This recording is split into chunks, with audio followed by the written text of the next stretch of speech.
is, of course, you need passion. Okay, you need passion to teach. Of course, people argue, passion sometimes a bit difficult and so on. But my personal take is that you can nurture passion. And of course, thirdly, you have 1 and 2. These days, you need technology to go about it.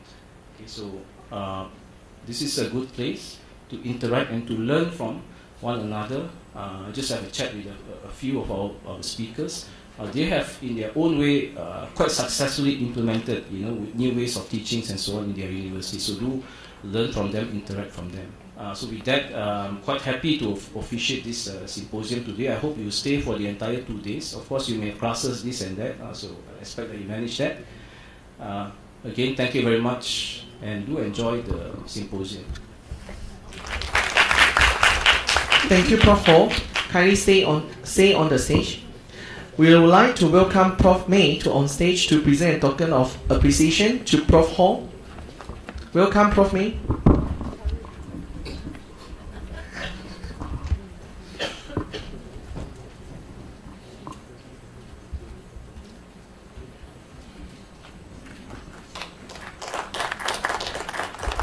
Okay. Thank you, Prof. Ho.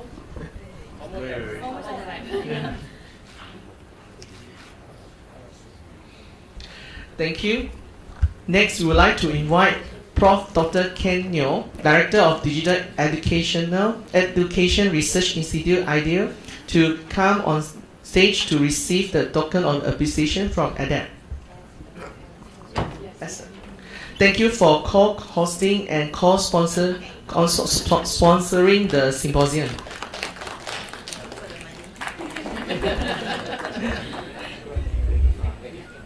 Thank you, Prof. Next, we would like have a group photo together.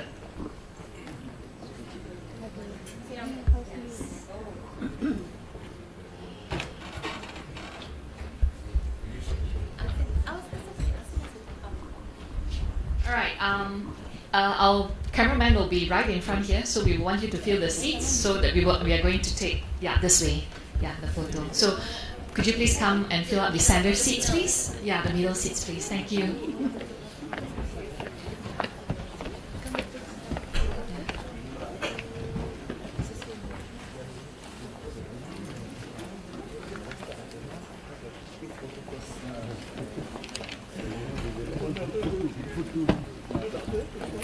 We still have some seats on the third row. Third row, yes, please.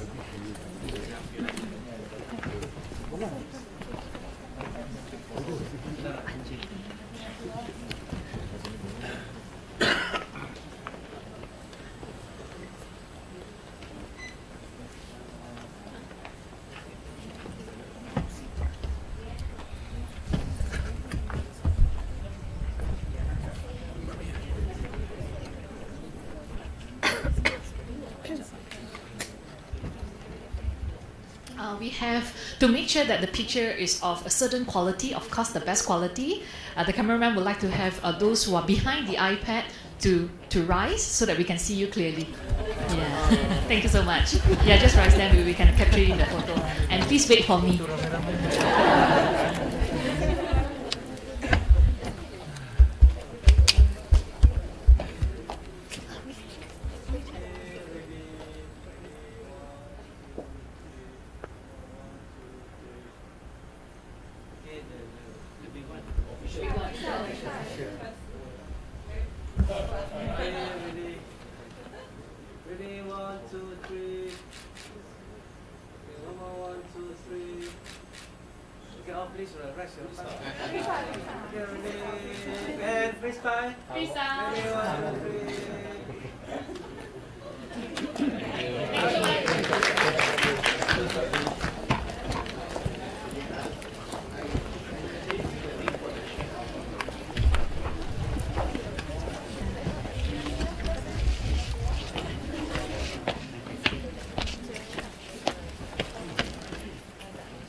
Thank you very much.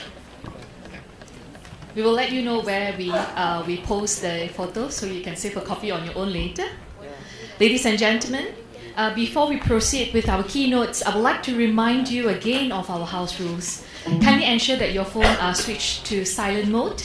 Also please save your questions if you have any for the Q&A panel at the end of all keynotes. Thank you for your kind cooperation. Now, we are privileged to have our first keynote speaker today, Prof. Dr. Muhammad Amin MB from UKM. Let me share with you a little bit about Prof. Amin. Prof. Dr. Muhammad Amin MB is a professor of technology enhanced learning at the Faculty of Education, University Kebangsaan, Malaysia. He is a leading consultant, expert, and master trainer on e-learning in Malaysia and in the Asia-Pacific region. Under the Malaysian Higher Education Leadership Academy Training of Master's Trainer Program, he has conducted more than 200 specialized training on e-learning, interactive lecture, e-content development, Web 2.0, OER, and MOOC. He is also a strong proponent of open educational resources and an active contributor of Web 2.0 resources. His recent publication entitled Web 2.0 Tools in Education series has recorded more than 1.5 million reads in Scribit.com and Slideshare.net. A Web 2.02 mobile application that he has developed known as GT2U, Just in Time Training to You, has also attracted educators from more than 115 countries worldwide. Currently, he is the Chief Information Officer, CIO, and the Director of Center of Teaching and Learning Technologies, University Kebangsaan, Malaysia. Ladies and gentlemen, let's hear from him, his experience and views on the subject, engaging Gen Z using mobile web tools. Let's give a round of applause to welcome Prof. Amin on stage.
Bismillahirrahmanirrahim. Assalamualaikum warahmatullahi wabarakatuh. I think while waiting for the laptop to reboot, let me explain the stick. I'm still actually on MC until Friday, but knowing me, I was supposed to be on my bed today, but I fell down actually in my a few days ago, so there's some problem with my disc, so the doctor gave me 2 weeks, but after staying in the room for 2 days, I was like, I don't think I can stay anymore. So I was already up and about. Yesterday I was in Penang conducting a workshop at Segi. The day before I was in UMK Kelantan. So that's me. And I would like to congratulate Prof. Neo and your team. I think a few years back I was the master trainer, and Prof. Neo, I think Mandy, Jimmy, and I think a few others. They are supposed to sort of bring innovation and changes in their own university. So I'm so proud of you people that you've been doing a lot of training, especially making alive this idea of SOTEL. So really well done. So I was given the topic, and the other thing that I would like to inform you that I have decided to retire early. So I've got about 3 months left. So my schedule is very tight. Like every other day, I have to travel, all over Malaysia to do training, and I love to conduct training. Is that okay, or is it still giving some problem? Okay, so I have to create some stories.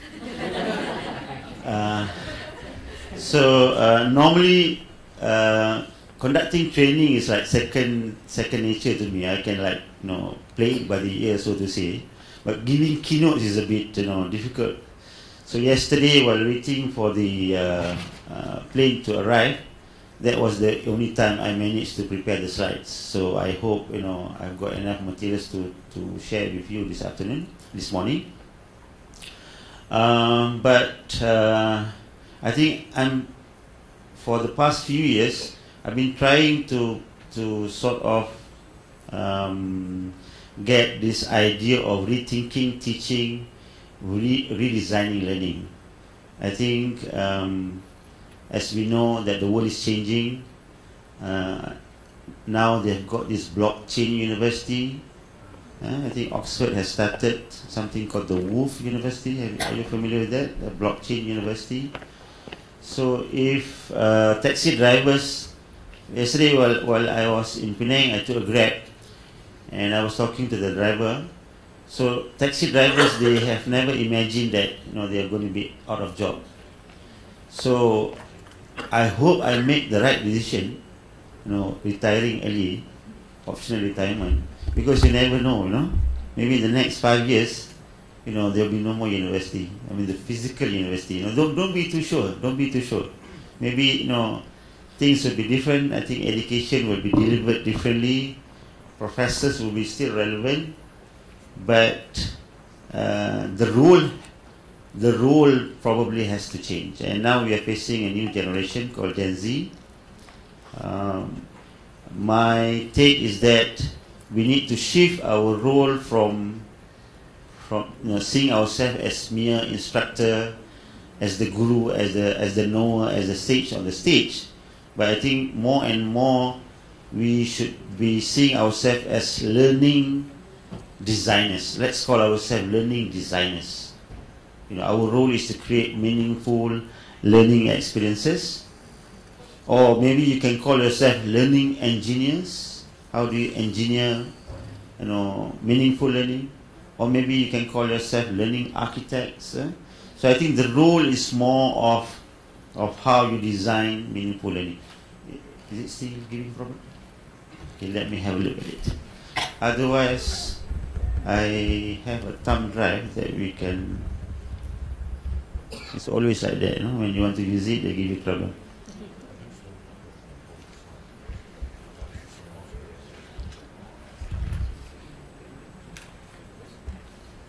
Kita punya battery on.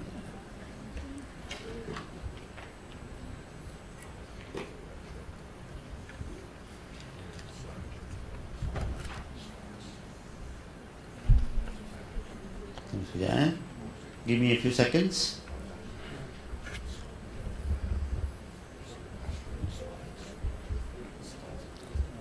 Okay, basically the synopsis for the presentation is I would like to talk a bit about the importance of understanding Gen Z. And there's a new knowledge. I think every educator should be familiar. I don't know whether you have heard this term. It's called pedagogy. Have you heard the term before? I think we are all familiar with the idea of pedagogy and andragogy. Pedagogy is the art of assisting children. So it's very much teacher-led, teacher-instructed. Andragogy is the art of assisting adult learning. So it's suitable for postgraduate studies. And so I think an area that we should all be looking at is called pedagogy. Pedagogy is the art of assisting self-determined learners. Okay, I think, let me see if at the airport yesterday I managed to save the file in my time drive, so maybe we can try that. PowerPoint. Let's try that. And there's also another new knowledge called pedagogy. Have you heard of that? Pedagogy. P-A-R-A-G-O-G-Y. Pedagogy is actually pedagogy is self-instruction. Okay.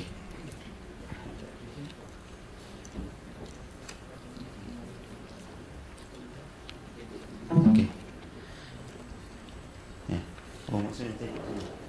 Okay. And a variation of pedagogy is actually pedagogy, peer instruction. Anyone from the north here? From Penang especially? Anyone? No one? Yeah. So if you're from Penang, then you have to do like this.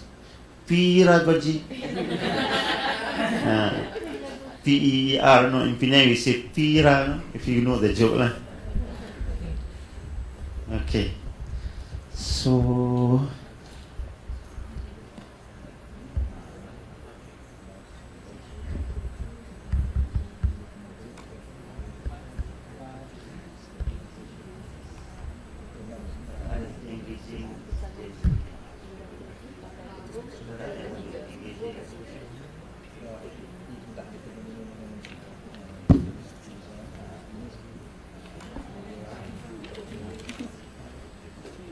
okay, then I can sit down.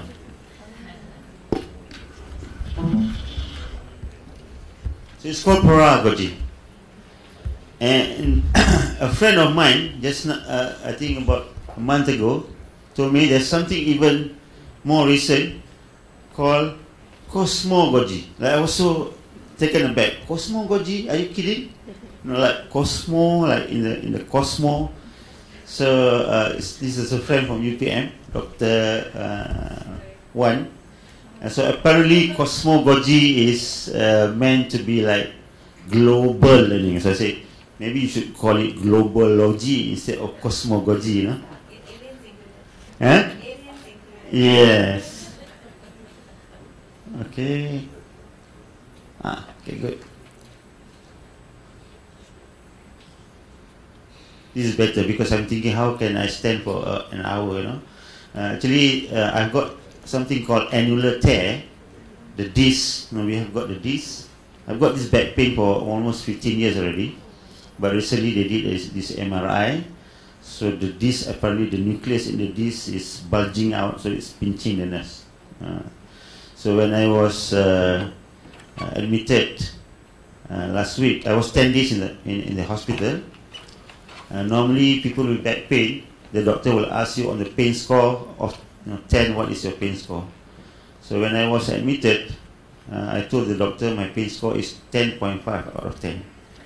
And that was really true, because I was lying on my bed and still having the pain, and they gave me, like the morphine and I don't know whatever, and it was not really doing much. Okay, that's good.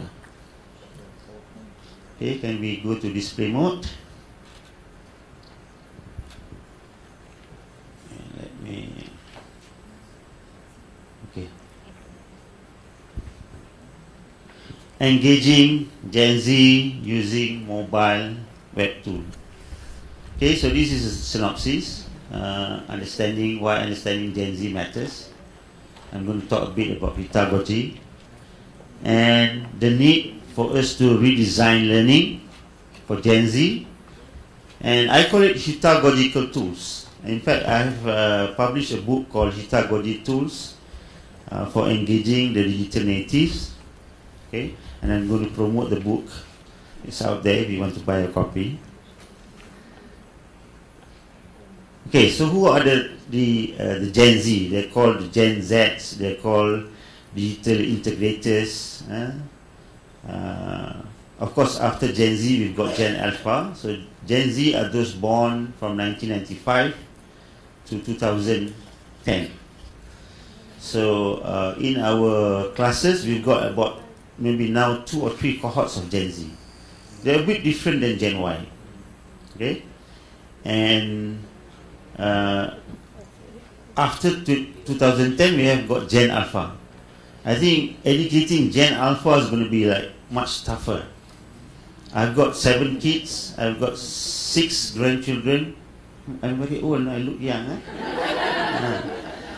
And you know, my grandchildren at the age of 1, they know how to they know how to download things. You know, and install software, And I would like to suggest that if you see a book fair nearby, what you should do is you hide behind, you hide. Can somebody help me and click? Okay. Hide, behind a wall or something, and see how they behave. What they will do is they will pick up a book, and they will slide, put their finger and try to see. And why is the book not, because they use a touch screen. And I see my grandchildren, they go to the TV and then they will, try to, touch it. So imagine if they come to class and we're still using textbooks and so forth. Okay, so hi sweetie, how was school today? You can read all about it on my blog. So I've got a few cartoons here to describe the Gen Z. They're not only technology savvy, I think they're technology reliant. If you want to torture them, we can talk to Facebook and YouTube, and if Facebook is down like for 1 day, I think they cannot live anymore. Facebook and YouTube, they're so technology reliant. So father and daddy in a different terminology.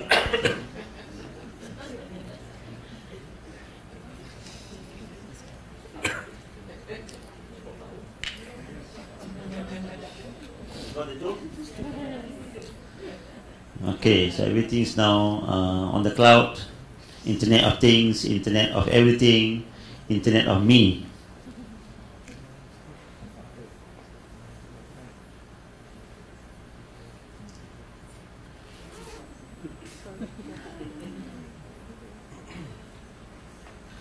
Okay, I think whether we like it or not, Uncle Google, let's call him Uncle Google, and Auntie YouTube, they're the new faces of education. I mean, not to mention Gen Z. How many of you, when you bump into a new term, you Google? How many of you? See? All of us. And were you able to get your answers, your questions answered? I think more or less, you're able to get started. So even if I'm a baby boomer, by the way. I'm like Prof. Wood. I'm the borderline of baby boomer, but fortunately I've got the heart of Gen Z. My worry is that somebody with a Gen Z body but with a baby boomer mindset. So we don't want that.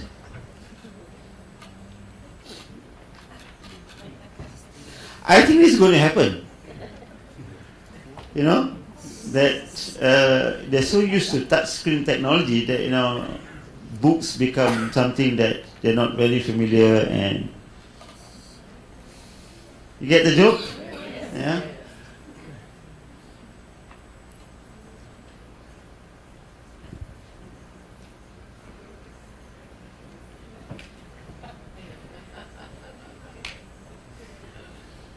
Okay, so we are talking on different terms. Okay, so this is the natural progression of the baby boomers, Gen X, Gen Y, and Gen Z. So those born after, and of course they have different characteristics. I actually got 1 or 2 videos that initially I wanted to show, but I think I'm going to save some time for the next speaker. So I'll take just about 45 minutes. Sorry. Okay, so as I mentioned earlier, you've got about 3 cohorts of Gen Z already in our classroom. So I think it's important that we know them so that we can design our lessons accordingly. Unfortunately, many of us, we teach the way we were taught. I think John Dewey once said, if we teach today's students as we taught yesterday, we rob them of tomorrow. So I think it is important that we understand them, and I think gone are the days where you teach from the podium. In my training, I always joke. I will ask, how many of you, the first question is, how many of you teach? Like, you say, what a stupid question. All of us teach. How many of you lecture? Because I don't believe in lecturing. I think lecturing is, it's very passive. If you want to lecture, at least it has to be very interactive. And many in the higher institutions, many people are still using the PowerPoint. Like you come to class, and the worst thing is that you read whatever you have written on the PowerPoint. You are supposed to create points and make it powerful so that it becomes PowerPoint. Am I right? Isn't that PowerPoint what PowerPoint is meant for? But today, imagine you've got a professor to come to class and to read what is written on the PowerPoint. I mean, we think the students are so stupid that, you need a professor to read, word by word, So I think students nowadays, they feel disconnected. So I think it's about time that we engage them. And of course, the best way to engage them is through their mobile devices. I practice BYOD, bring your own device. So students come to class, they bring their laptops, their tablets and PCs and so forth, and I interact with them. And there are many tools that you can do that. There's a book that I've written on the different tools, 20 tools that you can use to engage the Gen Z.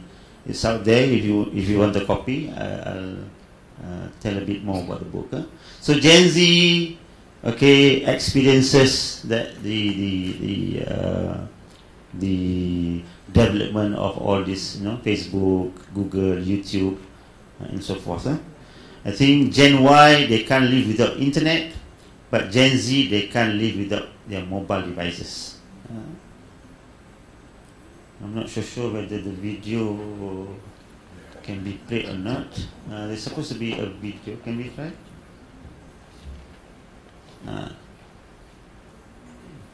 Otherwise, can we have the sound? 2 short videos.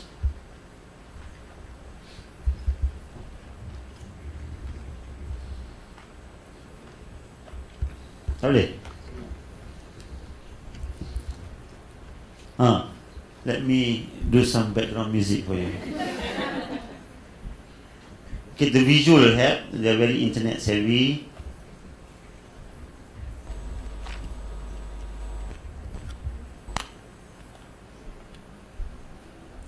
They're hyper connected. Meaning to say they're aware of things.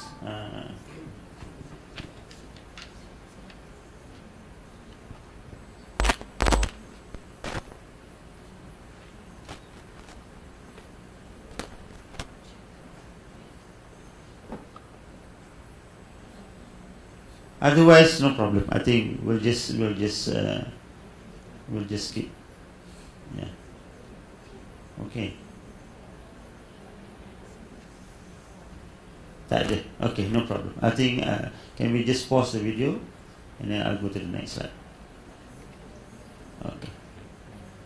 There's another video, but I'm going to skip this. Okay. Now I did a little survey. This was about a few months back. I want to understand Gen Z in Malaysia. So this is a bit about their demographic. Okay, so most of my respondents are 19 to 21 years old. They're mainly university students. More males than females. Okay, this is mainly from Asia. And this is the income distribution. middle income. So I asked them a few questions. I wanted to understand them a bit more. One is, this is the usage of, where's the heading? This is the usage of mobile phones. Okay, high user, medium user, and lower user. This is how many devices they have. Okay, so 60% have got at least 2 devices, 18% 3 devices, and few more than 3 devices. I mean, the Gen Z are known to have at least 2 or 3 devices. Huh? Okay, and then I asked them, what is learning to them? And on a score of 5, to them, and this is according to the order, to them learning is about exploring new ways of looking at something, understanding a concept better, developing myself as a person, experimenting new ideas. So if you read within the lines, learning is definitely not just merely memorizing facts. They want to experiment ideas. They want to see things in a more meaningful way. Okay.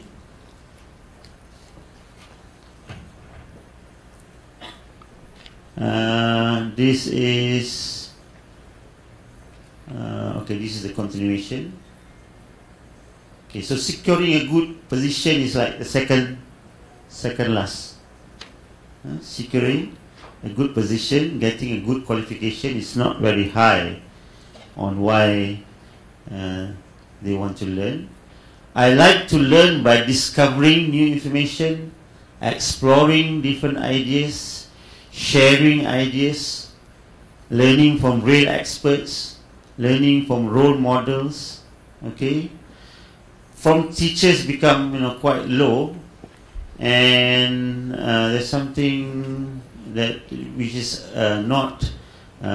which is contradictory to the literature. From visuals, I think Gen Z, they're very visual generation.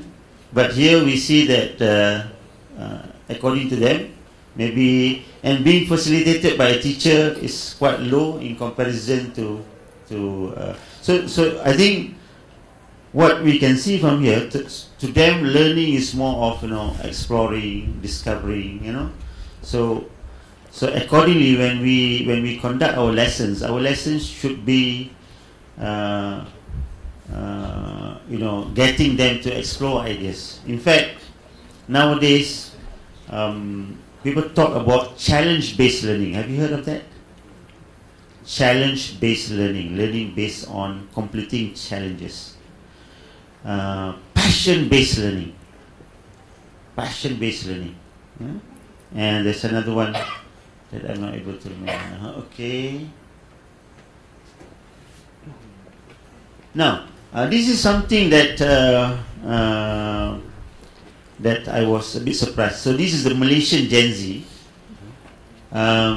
being self-instructed, being peer-instructed from social media, from mobile apps, seems to be not very high.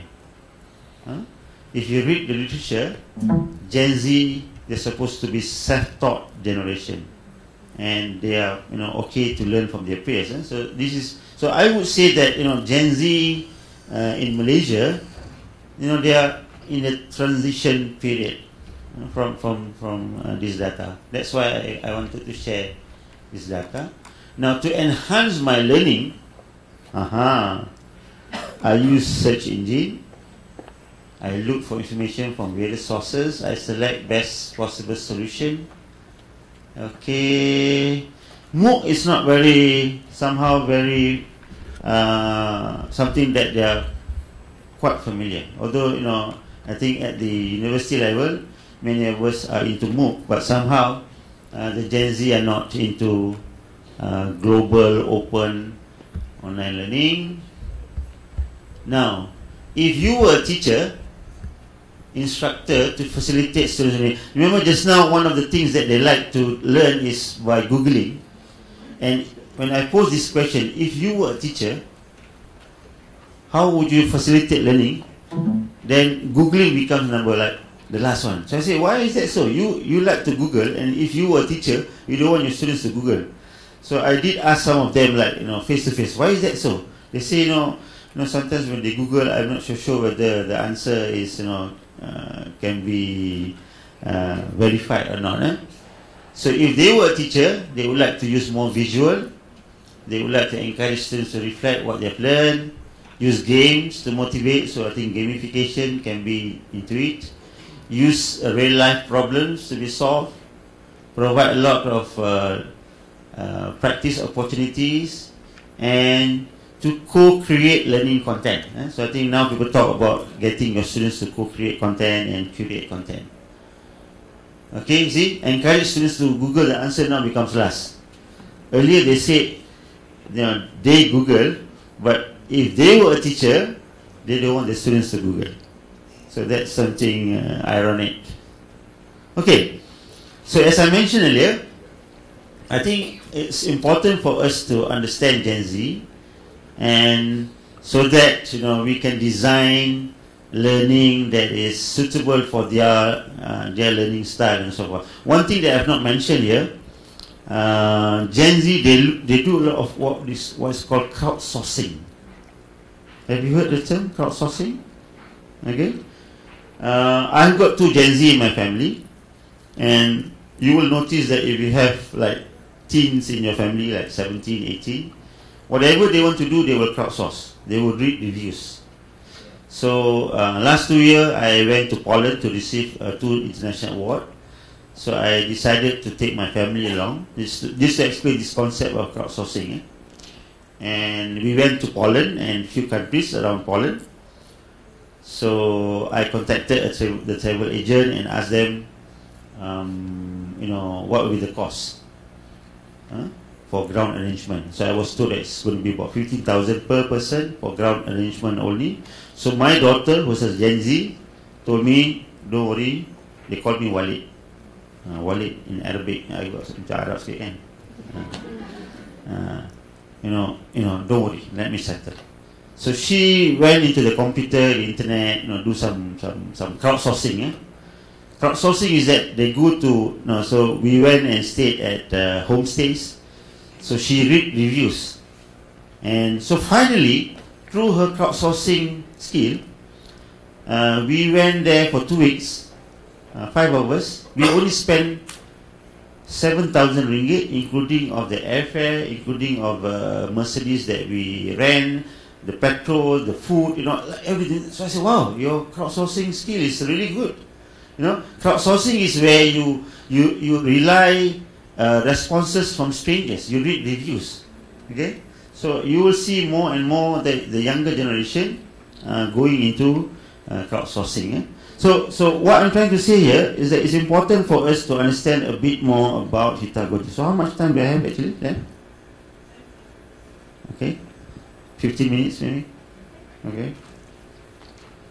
So I did mention to you about pedagogy and ragogy, and so Hitagogy basically is for self-determined learning, and so given the opportunity, I think a lot of the younger generation, they can self-taught.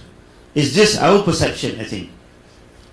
By the way, I flipped my class for the past 7 years. I don't quote-unquote teach. I don't quote-unquote lecture. So every week my students are given tasks and challenges to be completed. So I teach one undergraduate class and one postgraduate class every semester. And previously, I think our thinking is that they come from the school. They're very, they're only been spoon-fed. They cannot work on their own. But I've noticed, by me giving them, by me turning the table around and putting them in the driver's seat, I've noticed that they can raise to the challenge. The younger generation. It's about the mindset. I think many of us will feel that they like to be spoon-fed, so therefore I have to give them everything. No, I think the more this generation, they can be self-taught. normally I bring a picture of a swimming pool. My son built a swimming pool by, watching tutorials from YouTube. If you want, I can Google and show you the, Alhamdulillah, he's still working now, 3 years. So he spent like 1 week going through like the different design of swimming pool, like this design, people, self-built swimming pool. It's quite large, about this stage here. So he built a swimming pool, just learning from YouTube, and he has got no engineering background at all. He graduated from UiTM Business Studies. My brother, you can if you have a handphone, you can Google now, RANG. Can you Google? Go to Google Images. RANGCAR, Rangcar, RANGCAR. You will see automobiles. Betul? That is all built my brother. My brother built all this. It is called automobile tahan lasak. It's where he has got no engineering background at all. He studied until SPM.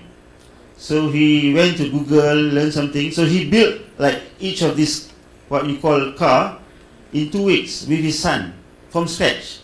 They buy engine, they buy all this.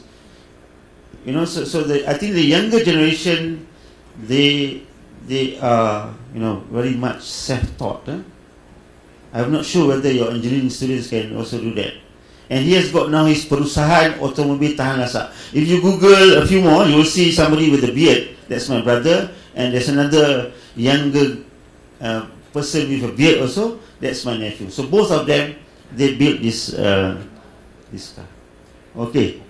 So that's a bit about this is differences between pedagogy, andragogy, and heutagogy. By the way, I've got an online course called Heutagogy. You can go to openlearning.com. The first Heutagogy online course on the planet. I can claim that. You got 3 first. So I've got the first MOOC on Heutagogy is free of charge. 8 modules altogether on open learning. At the moment, I've got about 2,500 professors, teachers from all over the world. Okay. And in the course, I try to walk the talk. If you come to my course, you won't see me, you won't hear me, but you have to do a lot of work. So there's a lot of self-learning in my heutagogy, because I want you to understand through that heutagogy is for you to self-learn, but my role is to facilitate your learning, and my role is more of a resource guide. By the way, I think they say the role of the professor as a facilitator is not relevant anymore. I mean, we used to be the guide by the sage on the stage, and then the guide by the side. Now they say the role of the professor is merely a resource guide. Okay, so I want to talk a bit about some things that I think we need. So dah mula nak panas ni kan, now standing out kan. Designing learning for Gen Z. So I've got a few slides here. I think gone are the days where you get your students to memorize things. I think learning has to be inquiry based. I believe that there are 3 ways of teaching. One is teaching by telling, i.e. lecturing, explaining. I think gone are the days. Next is teaching by showing, okay, by demonstrating. But I think we should be moving to another form of teaching. I call it teaching by questioning. I do that a lot. So when students come to my class, if they want to learn something, I don't give them answers, but I give them questions. That's why they say good teachers are not those who provide the right answers, the correct answers, but good teachers are those who ask the right questions. So I think we need to go into this inquiry-based form of learning. I'm a strong advocate of task-based learning by completing tasks. So the philosophy is that when they complete the task, some form of learning would have taken place. So you come to class, you just reinforce their understanding. I did mention about challenge-based learning. I've done some workshops on challenge-based learning. So learning based on completing challenges. Okay, I think this is an idea from Apple. You may want to Google a bit more on this. Okay, and so now I'm getting into the mobile side. So we have to move from what I call the just in case to just in time, just enough, and just for me. Why is it called just in case? I think our curriculum is designed in such a manner that we spoon feed so much to the students in 4 years, just in case they need it. So sometimes we're giving them more than what they need. Information is there, so I think we need to slowly go into this idea of just in time, learning on demand. And our generation nowadays, the span of attention has dropped from 10 minutes to, anyone would like to guess?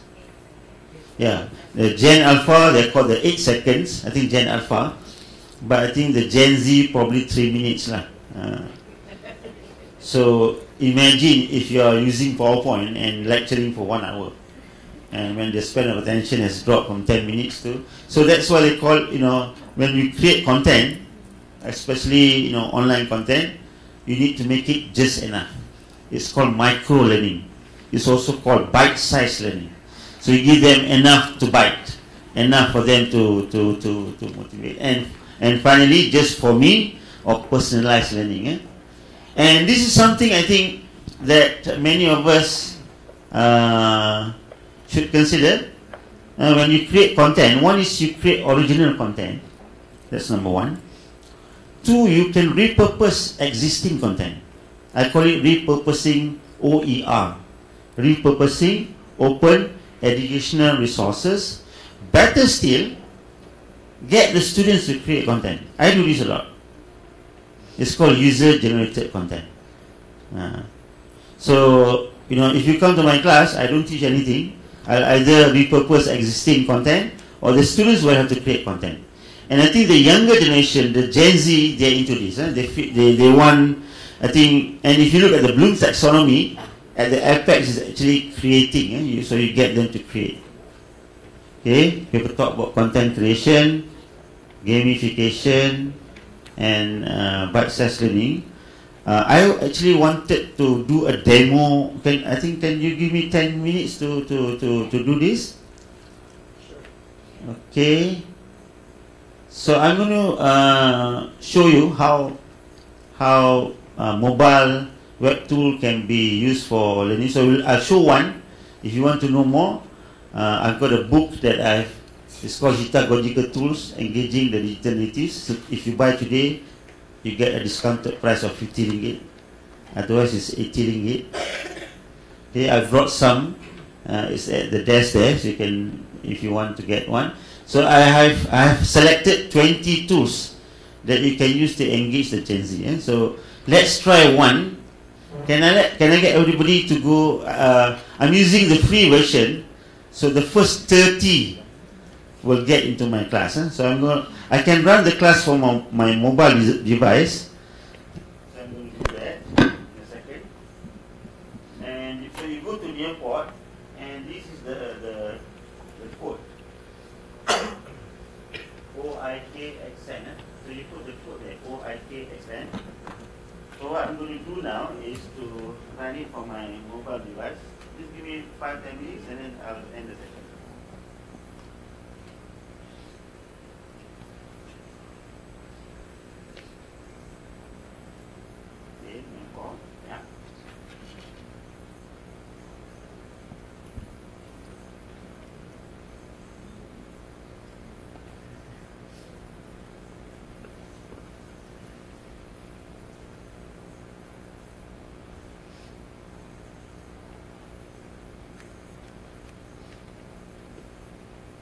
Okay. What do you see on your smartphone? Some slides? Okay. You can go through the slides. I'm now running my class using my smartphone. And this is a live session. I see 3 people only in the room yet. Pardon me? Okay. So how many of you are able to get into the... Can I see some hands? 1, 2, 3. Okay, a few.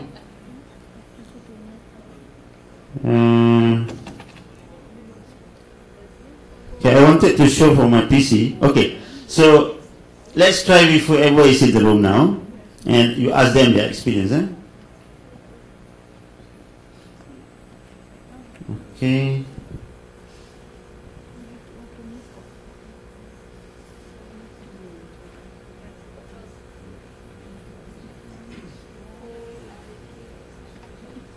Can I try using my PC set? So that you can see from the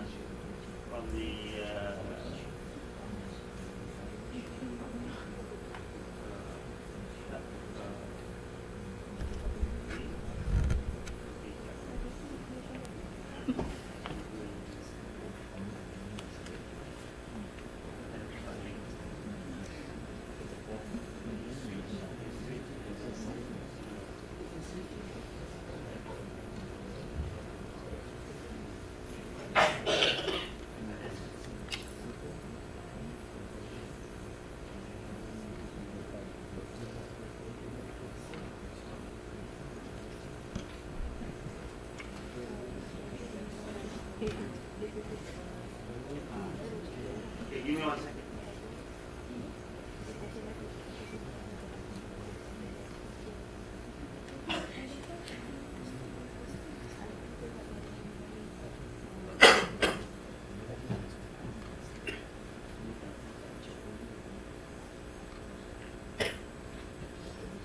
Okay.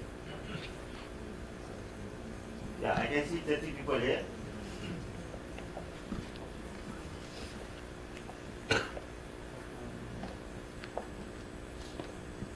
Okay, what do you see on your some of your smartphones? Just 1 second. I think this is.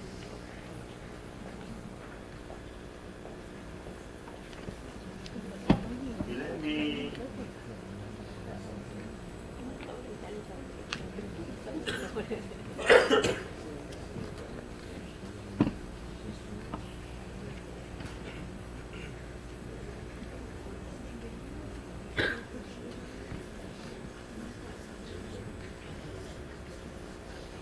Let me end this session and then start another one with a different code so that all of you more people can join.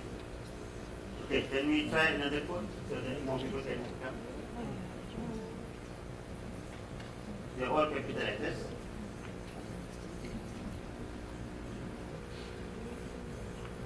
UODHI.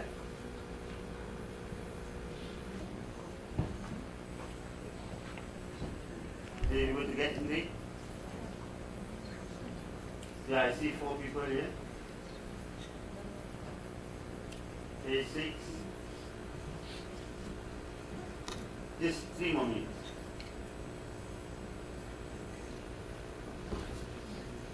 Okay, we've got more people coming. Okay, now you can see some slides. If you are able to come in, you can see some slides. Am I right? Yes. Okay. See, they say if it's more than 30 people, I have to go premium, but I'll still use the free version for now. Okay. Can you answer the first question? The instruction is also known as the following except. Just make a guess. So by the way, I can run the class live, and my students can be anywhere in the world, and they can join using the code. So you don't have to be here physically in the class. These are your answers on the dashboard. Okay. Let's go to the next activity. How much of online learning should we add to our Facebook? So I can do a poll. Can you just give your opinion? Okay, so I can do a poll. And remember, we can do this anywhere in the world. The students don't have to be physically in my class. So I can tell them that 5 o'clock today, I'm going to on the class. Take out your smartphones. Here's the code, and I'm going to run the class, and you can be anywhere. Okay, so we are seeing some responses here. Okay, and once I've got the responses, I can also share to all of you the findings. If I click the share button. Okay. Okay. Now I'm going to take you underwater,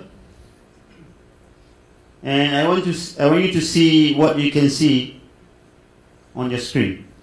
What do you see on your screen? If you are using smartphones, you can. It's 360. It's 360. Okay. Yeah. So if I go back, then you're supposed to answer my question. I'm going to speed this. I would like to give more time to Dr. Aliani. Okay. Is that okay? I think point taken. Okay, which part of the body would you like to explore? Just very quickly, if you're given a choice. Yeah. Okay. Maybe brain, something. Okay, now I'm going to take you to the 3D. See what you see on the screen. You can squeeze, and you can. Are you able to see the 3D on the screen? And you can macam tu, guna your finger, make it bigger, see different parts of the body. Okay, point taken. Okay, so I can do some simulation.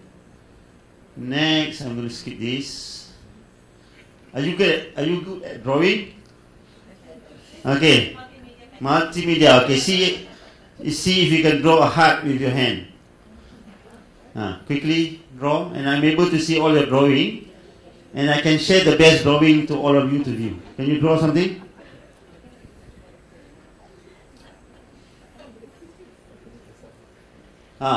This is like a broken heart. Okay, this is like ini buah jantung pisang.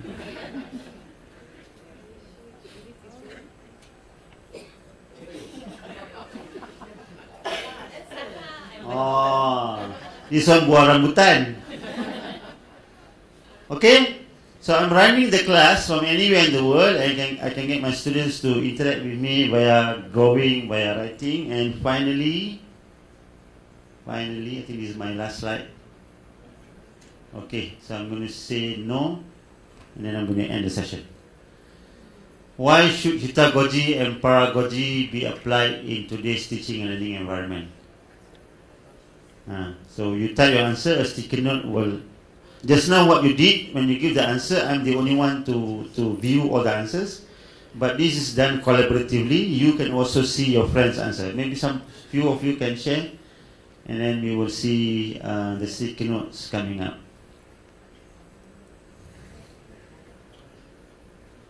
Yeah, so to engage, blah, blah, blah, blah, blah, blah. Okay, so you can now run your class using a smartphone. I wanted to show using my smartphone, but somehow it got stuck. But otherwise, these are some of the apps that you can use to engage your students. Okay, so if you want to know other tools that you want to engage, there's a book that I've written. You can get one copy for 50 ringgit today.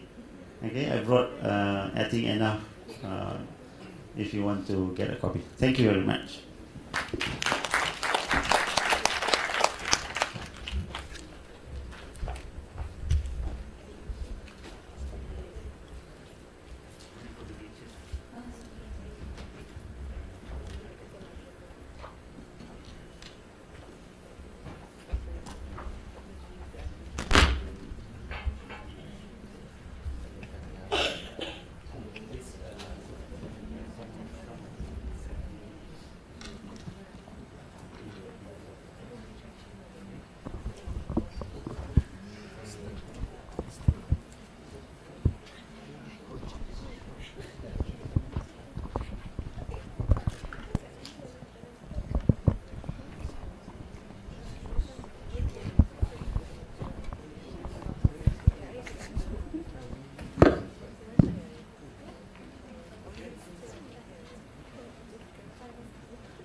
All right, ladies and gentlemen, we would like to thank Prof. Amin for such an inspiring presentation. Thank you very much. I've actually forgotten that I'm the MC for today. I've been enjoying myself there. Thank you so much again, Prof. Amin. Thank you for sharing with us.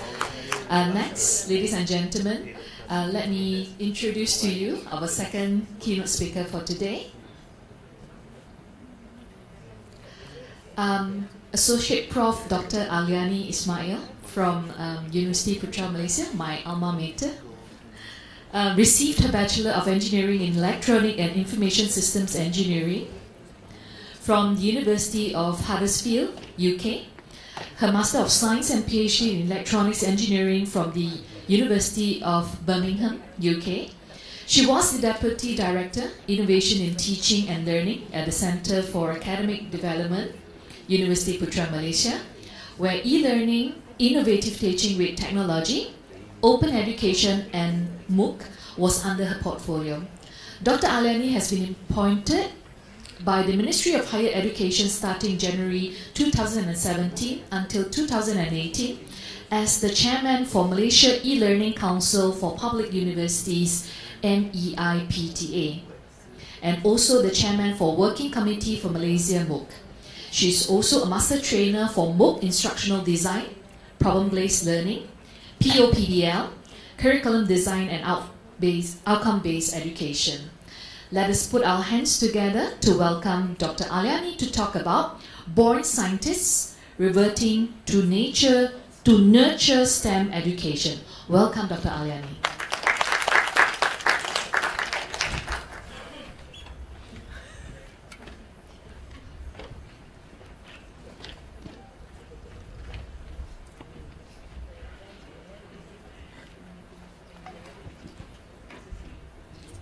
Thank you, Madam Chairperson of the day.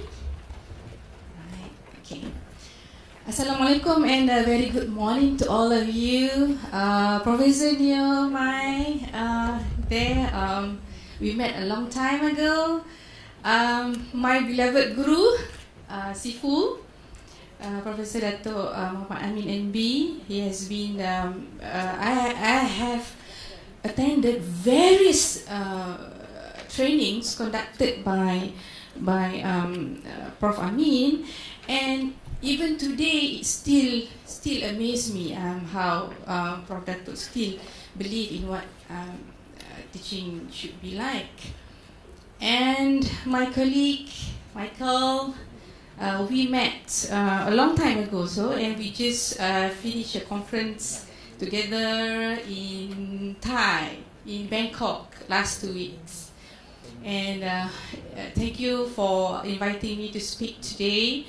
My name is Aliani Ismail, and it's good to see colleagues from engineering. I suppose all of you are engineers? Okay. Just pretend to be an engineer today. I have 45 slides. When I was asked to present by the Secretariat Heidi, I asked what theme, what area should I touch. So she mentioned about STEM. Okay, I'll do STEM because I've been doing, delivering talks on STEM quite a lot for the past 10 years in UPM. And okay, let's do this. Let's talk about it. Let's talk about STEM. Because when you talk about STEM, you only sometimes people think about only for school children. But the angle that I'm going to bring to you today will be slightly different. We are not going to talk about school children. We talk about babies. I have 4 kids. I have experience in babies. I don't have grandchildren yet. let's talk about it. Let's talk about the nature. So that's why the topic today is born scientists. All of us here, all of us. This is just at a glance, because whenever I speak, people thought I'm not from engineering, I'm from education. Anyway, I'm from engineering.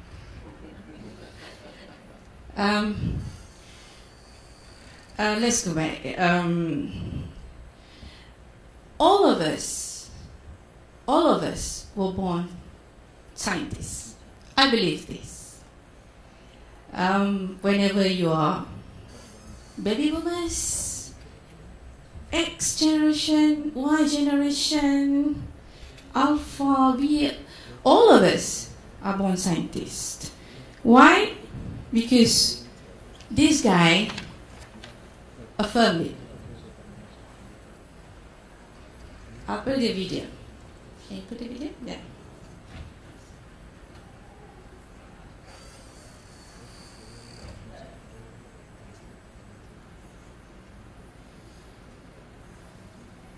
Kids are born scientists. They're always turning over rocks and plucking petals off of flowers. They're always doing things that by and large are destructive.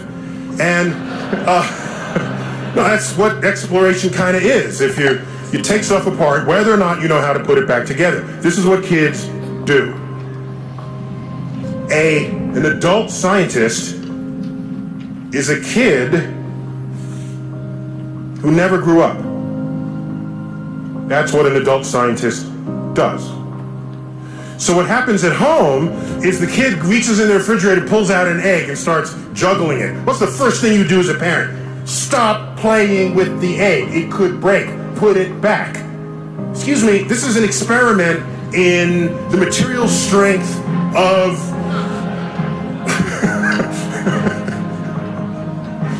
let the kid find out that when it drops, it breaks. This is a physics experiment. Rapidly turned into a biology experiment, okay? The yolk oozes out and say, hey, that becomes a chickie one day, okay? Wait, how does this gooey yolk become a chicken? Well, that's biology. Check that out. And what did the egg cost you? 20 cents? The president of Harvard once said, if you think education is expensive, you should try the cost of ignorance. So we don't have enough parents who understand or know how to value the inquisitive nature of their own kids because they want to keep order in their household. Kids go into the kitchen and pull out all the pots and pans and start banging on them. What's the first thing you say as a parent? Stop making all that noise. Stop the racket. You're getting the pots and pans dirty. You just squashed an entire experiment in acoustics. So, I'm not worried about kids. People say, what can I do to get my kids interested in science? They're already interested in science. You're the one who's the problem. Almost my entire professional energy is focused on adults because they outnumber kids. They vote. They run the world. They wield opportunities. Kids will be fine.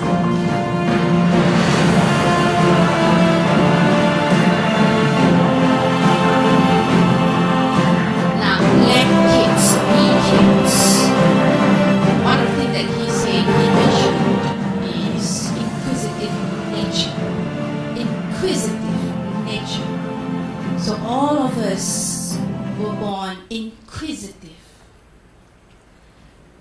But the problem is we stop our kids to be inquisitive.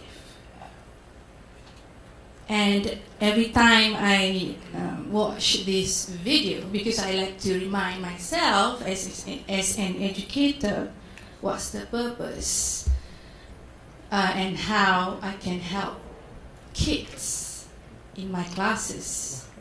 Because I am one of the never growing up kids. So that's how it is. What makes them as a choice drop in our country? This is, the drop in our country, the declining numbers of students taking out STEM is worldwide. The problem is worldwide. It's not just our country. It's worldwide. So this is worrying. Some people may worry, some people may not worry. Some people say, okay, we got to live anyway. So we got to live as social scientists also. But the country needs scientists, the country needs engineers, the country needs mathematicians in order for us to survive. We are now at the wave of 4th Industrial Revolution. I just came back from Bangkok, giving a keynote speech also on MOOC 4.0 and beyond, taking the angle from an engineering point of view. What are the future technologies that we see upcoming? So I presented on digital immortality, how people live online and don't die online. They live even after they are dead. Even after that, they still live online. How? How? But there is artificial intelligence coming in. So I just got back from Bangkok. I was thinking, okay, let's do that another time. I just want to talk about the country is facing problems. But have we actually scanned through what is the main problem? Why this thing happened? So now the country, through Ministry of Education, is actually putting efforts to increase the number of students in STEM. But the question here, where did we stop? When did we stop nurturing interest in STEM? When you, as I mentioned earlier, if you talk about STEM, normally you will be associated with activities with school children, correct? How many of you have actually joined STEM activities? No? No. But in UPM, we have been regularly visiting schools and colleges to nurture interest in STEM. But that's the only thing we did. My point today is that we stop nurturing interest in STEMs even in our own class, assuming that students that have taken science stream at the university, assuming them to have interest already.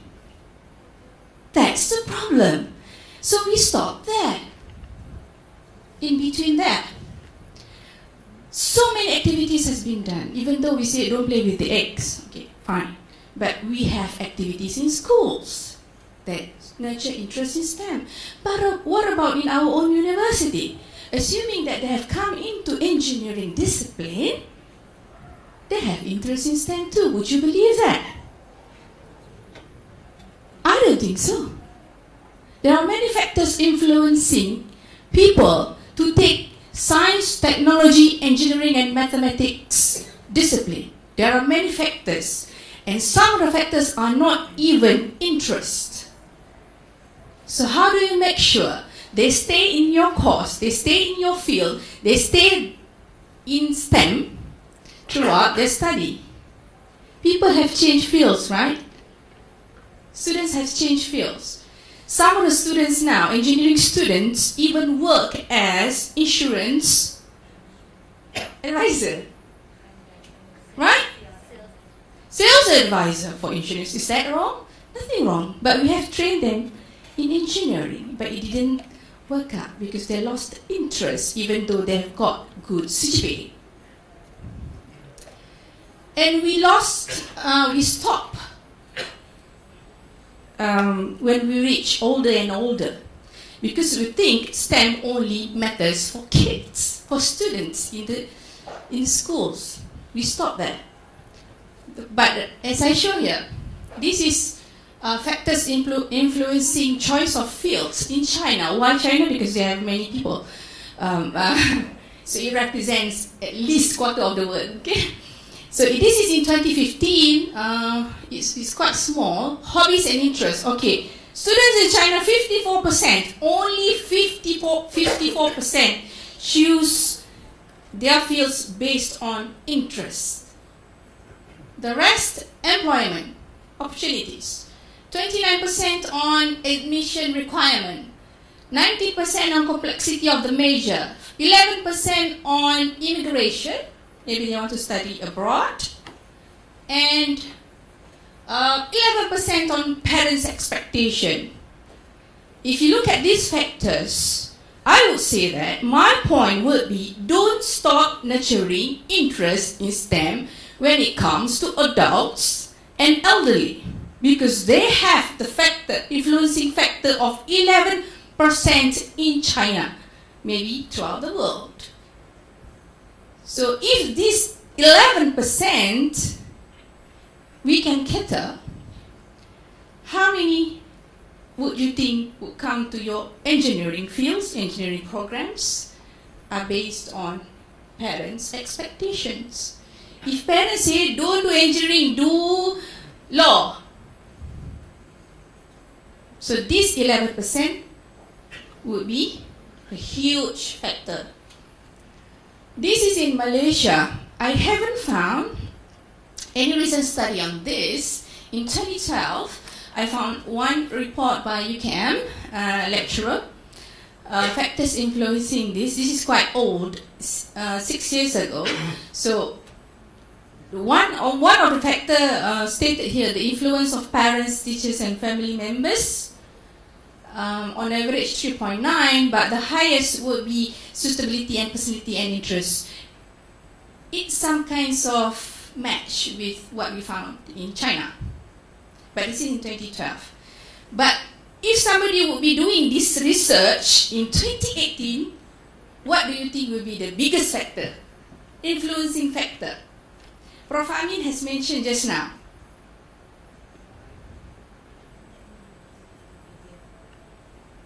Could be media, but media is just a tool.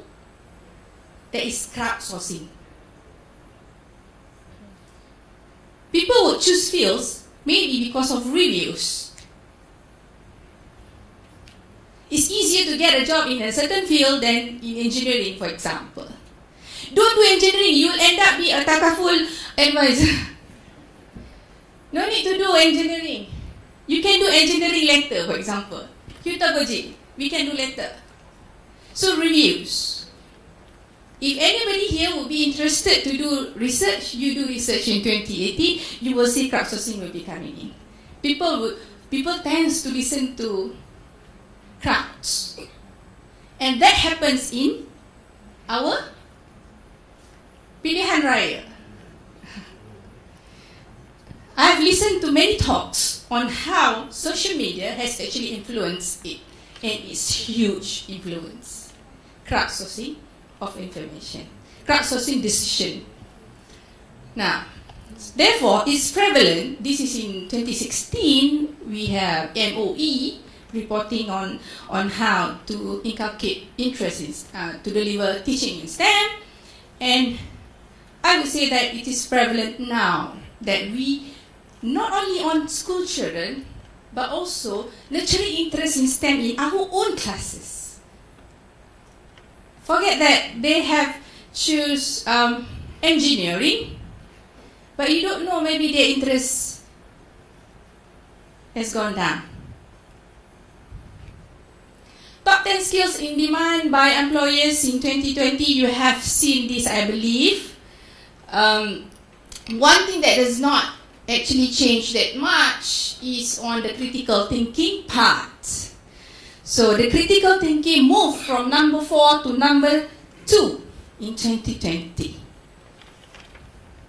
So when we know that all of us are born with inquisitive nature, all of us are born scientists, why is it so difficult to be critical thinkers? And this is one of the biggest demand in skills, critical thinking, regardless of any areas, any fields, whether it's social science or humanities or anything. The only thing I heard a professor once said in the United States, I can't remember the name, he mentioned that in the world of fourth industrial revolution, where artificial intelligence came in, actual intelligence will be very much demanded. This is perhaps one of the things that robots cannot do. They can do thinking, but they can't do critical thinking in the same way that we can do, human can do. So based on that, I believe one of the things that we can do in class, that we need to do in class, is to create critical thinkers, because they were born with it. They were born with inquisitiveness. But how do we nurture it? So as you can see here, it has become more and more demanded. Attributes of critical thinkers. One of it, why did I choose inquisitiveness? 2 years back, I did a study, a subtle study, not being funded by anybody. It's just that out of my own inquisitiveness nature, that I want to see if I can actually mold the minds of my own students to be inquisitive. Prof Amin has mentioned about inquiry-based learning. I believe, I support inquiry-based learning because in order for you to create critical thinkers, they have to ask questions. In order for them to ask questions, they have to think. That is the problem with our generation now. We do less thinking, we let other people do the thinking, crowdsourcing of thinking, and at the end of the day, we just choose, we become selectors rather than the thinkers. So this is what I did last 2 years. One of the critical thinking styles mentioned in the literature even is tendency to be intellectually curious, alert and interested in the surrounding world. Remember the earlier video? The inquisitive nature. So inquisitive is natural. Let's go back to be inquisitive. Inquiry-based learning. Whether you are man, woman, or even animal. It's in nature. Okay. I always say this to the colleagues at my own university. You want miracle to happen. You want OBE to kick in. You do all these lectures, quiz, tutorial, assignment, final exam, and you want the students to be critical thinkers. Can you do that? You can with miracle, but it didn't happen every day, right? So, okay. Voila! I train people in engineering and they become takaful advisor. I have no, I have nothing against takaful advisor. But when your own students come to your office and and promote their insurance package, okay, I am proud. My students can do something. At least maybe I train entrepreneurship. Yeah, maybe they got the soft skills part more than the technical part. Okay, so we need tools and processes to do that. So here it comes e-learning, mobile tools, and all the things that we have done. Huh? People ask me what is innovative teaching. I was a former deputy director of innovation in teaching and learning. So people ask about innovative teaching a lot. Does it have to be novel? Does it have to be something different? Does it have to be out of this cosmos? Does it have to be alien? Does it have to be very, very good? Do I have to prove it? So my take will be simple. Okay? It is an intentional series of student-focused actions. Student-focused actions. Prof has mentioned student-focused.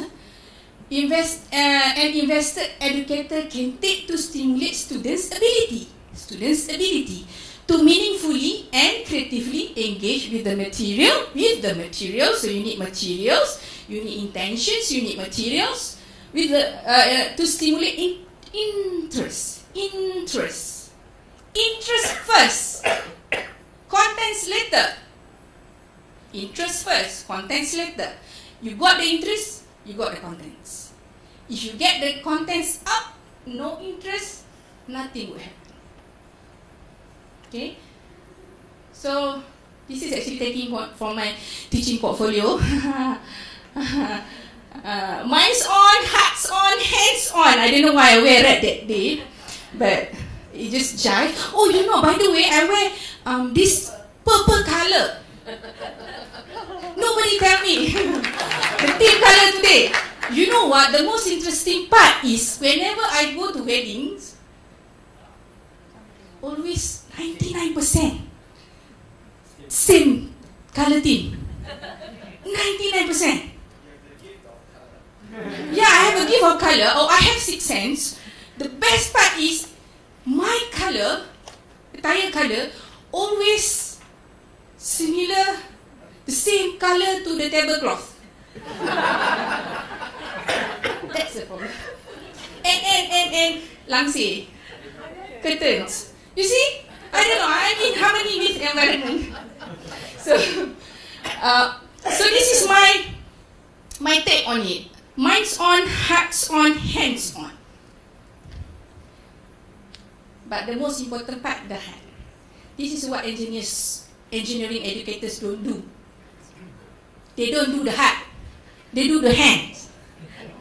Right? Right? That's a challenge.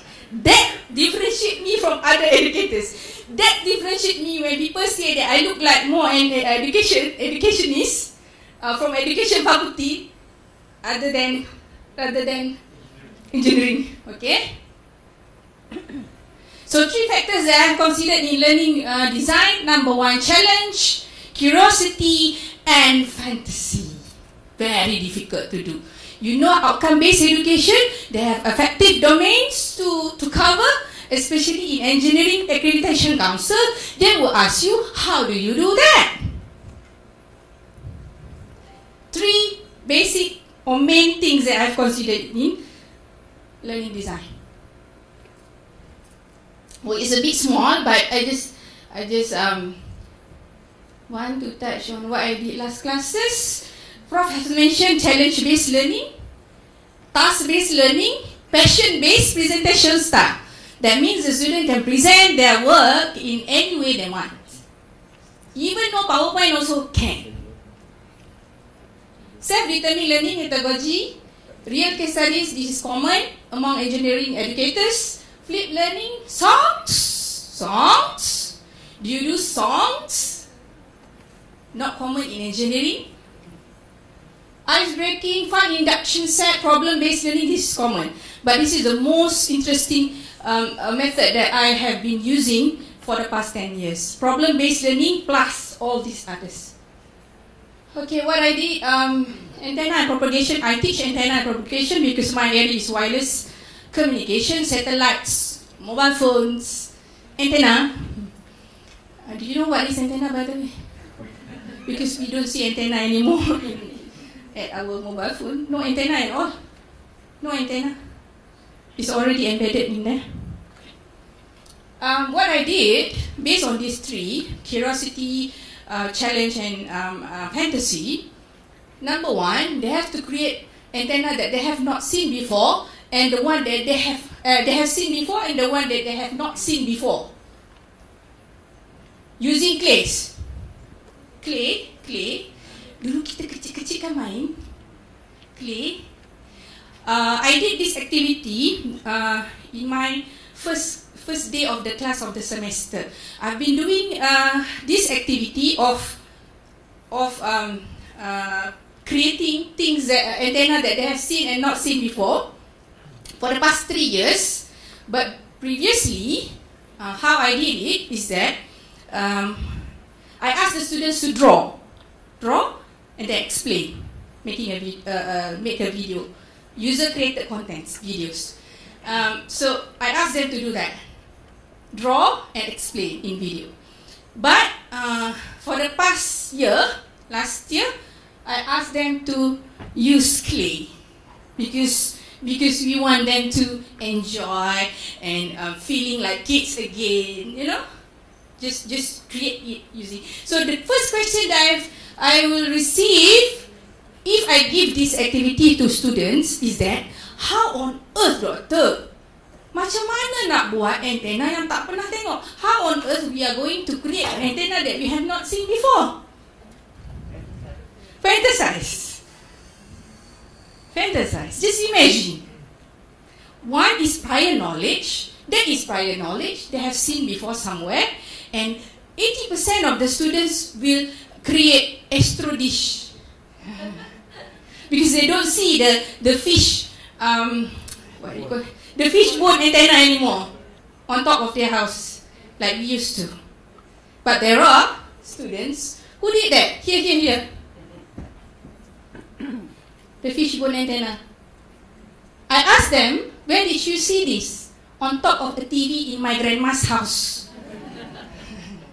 Okay, it still exists. Don't worry, this is old technology but useful in case of digital war. So these are the types of antenna, and they explain it. What are the things that I cater from this? The outcomes that I want to achieve is that they use their prior knowledge in order to create interest for something they are going to do. Sometimes, most of the time, they say they have not seen it before. Does not mean that the antenna does not exist. So I just convinced that you can be an engineer actually. Okay, this is the research, the total that I did to combine, because I'm a master trainer in PBL, I'm also involved with e-learning after I met Dr. Amin. And then, so I just do some small research, small scale survey among students to actually see whether I can try to increase the inquisitive level of students. Okay? 7 powerful thinking styles that are used by Judy Chatran. This is very famous. I just use an instrument by Judy, and applied it in my class. So they have curiosity, ask questions, and probe swiftly. When you are inquisitive, this is what you do.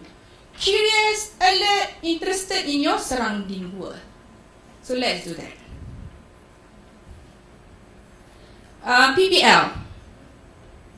Have you heard about PBL? A lot, because it's not something new, but the approach may be new.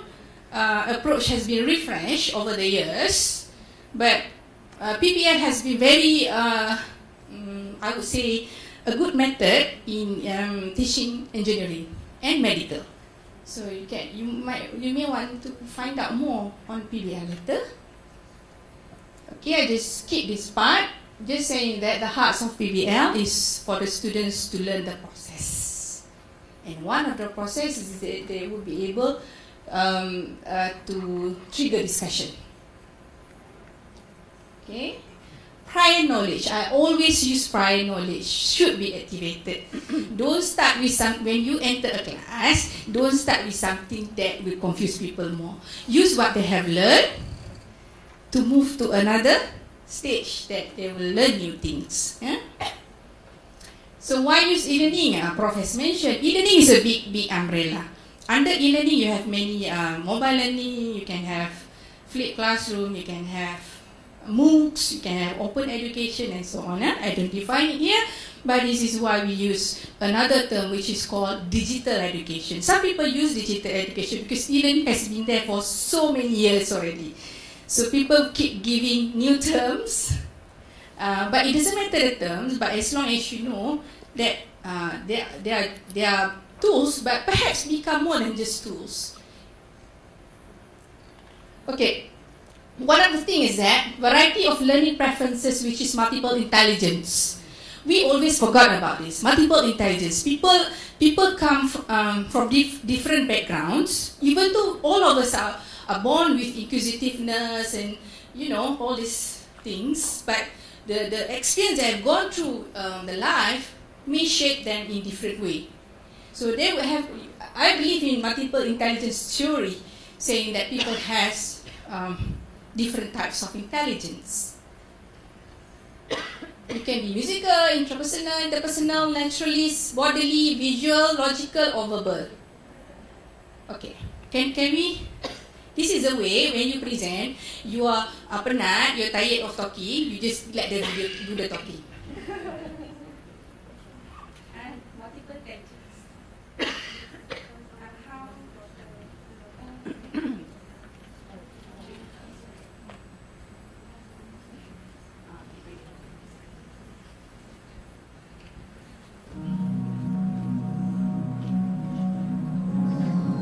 People's first experience of the system is often profoundly alienating.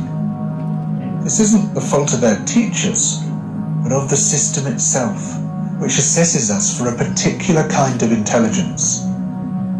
We pass or fail on ridiculously narrow criteria. I was lucky at school because I had the kind of intelligence they were looking for: linear, analytical, hyperlexic. It was only after leaving school that I realized, in other respects, I was a complete dummy. I stumble over cognitive tasks that other people can perform in their sleep. I have a close friend who I see as a genius. He can listen to an engine, even on the phone, and tell you the problem is a particular bearing. He has a remarkable spatial navigational intelligence, and even professional mechanics wonder how on earth he can do it. But he was deemed a total failure at school. He was confronted with tests that didn't fit the way his mind worked. I expect you've come across plenty of people like this. People you know are bright, but they're bright in the wrong way. They're bright in the way that isn't being assessed. The truth is that there are lots of different intelligences, and we shouldn't be surprised. During the evolutionary phase of our history, a group of people will be more likely to survive if its different members saw the world in different ways. Some people could make excellent tools. Some people could hunt very well. Some people were good at looking out for danger. Some people were good at strategizing how to get through a long winter. Some people could tell the stories that would inform the next generation. We needed a load of different intelligences in order to survive. Nowadays, we are treated as if only one kind of intelligence is valid. Anyone with a different intelligence is deemed stupid. The way we are schooled compounds this alienation. How did we get to the point that we believe the best way of schooling children is to sit them behind a desk and insist they keep still? Children keeping still? That's difficult for anyone, but especially for kids with a roaming, navigational mind. I've done some volunteering with an adventure learning charity, and the first time I took a group of these children out, we were rock pooling on the shore. Most of the kids had never seen the sea before, never visited the countryside before. And there was one kid who just stood out. He was brilliant. He was there at my shoulder all the time. Whenever I said, "What's this?" or "Why is it this colour?" he would hazard a guess. And they were always interesting answers. He was finding things, catching things, picking things up. And after a couple of hours, I said to his teacher, "That kid is a genius." She said, "Him? He's bottom of the class." If a kid like that is failing, it is not the kid's fault. The fault is with the system. As I say, I don't blame the teachers because they have to teach to the system. Plenty of teachers desperately want to do creative things with their children, to discover their different intelligences, but they are forbidden to do so. If an intelligent child fails a test designed to assess a different kind of intelligence, they become alienated, not just from school, but from the system as a whole. The danger is that they then become alienated from public life, alienated from society, eventually alienated from themselves.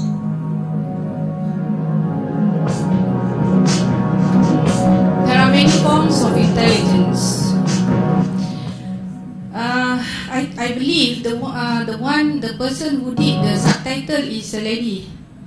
Did you notice that when the narration say him, it comes up her? Okay. So there are you can go back to the slides. There are multiple intelligence, and this is perhaps what Dr. Amin has mentioned just now, redesigning perhaps the education system, and we kind of welcome alternative assessments. I did alternative assessments per se way back in 2012 because I understand OBE. I am still a trainer of OBE, and EAC Engineering Accreditation Council auditor asked me. I asked the students at that time to actually produce a documentary on electromagnetic fields application in daily lives. And because I have a outcomes PO of sustainability, so I asked the students to do documentary. I was asked by the EAC auditor at that time, why did you ask an engineering students to do social science work, which is producing documentary? Because I want to show that this is sustainability. They have to value electromagnetic fields. So I was asked this question, and then I just say what I want to say, and the EAC auditor just looked at me like that. And then I got a comment saying that please review the way you do assessments. It may not be suitable for engineering, because from my point of view, engineers are difficult to portray feelings, to portray what's inside, because we are used to manuals, we are used to, you know, how to do this and how to do that. See? So at that time, 2012, I believe now, if the auditors would come in, they will understand also. Because Dato has delivered many speeches, many trainings, so hopefully the auditors will understand. Okay, I'm not going to go into that. So this is how I did it. Classroom action research, a small one. A total of 36 students with 14 weeks. Final year undergraduate of antenna and propagation class. So prior survey thinking style, use PBL and e-learning, survey on e-learning role, and end of class thinking styles. This is my thinking style. I have, number one is inquisitive. So I'm turning my students to be Aliani. Hopefully. No, I don't have that intention, but just to see whether the students have the same inquisitive. So I just go through the process of PBL, the marriage between e-learning and PBL, the fusion. You say I use e-learning a lot for tools and also to as evidence of their own learning. Okay, survey questions. I just skip this. Pretty much to see how e-learning has helped in the PBL. So I have more male students than female. 64%, of course, engineering. Survey results. Prior thinking. Prior thinking means before they come. Before I started the 14 weeks course. So the number of students versus first thinking style. So most of them are analytical. Most of our engineering students come in as analytical students after the 4 years they have gone through, because this is the final year students. So they have analytical, but inquisitive second, insightful third, and so on. Truth seeking, very little. Truth seeking. I don't care about the truth. The students are saying, I don't care about the truth. I'm an engineer. I can turn truth into something else. Okay, first thing is and then the types of e-learning resources at that time, 2 years ago, we have MOOCs, very little, very small, 5%, but still students get into MOOCs, but they use our World Wide Web, Uncle Google and Auntie YouTube a lot.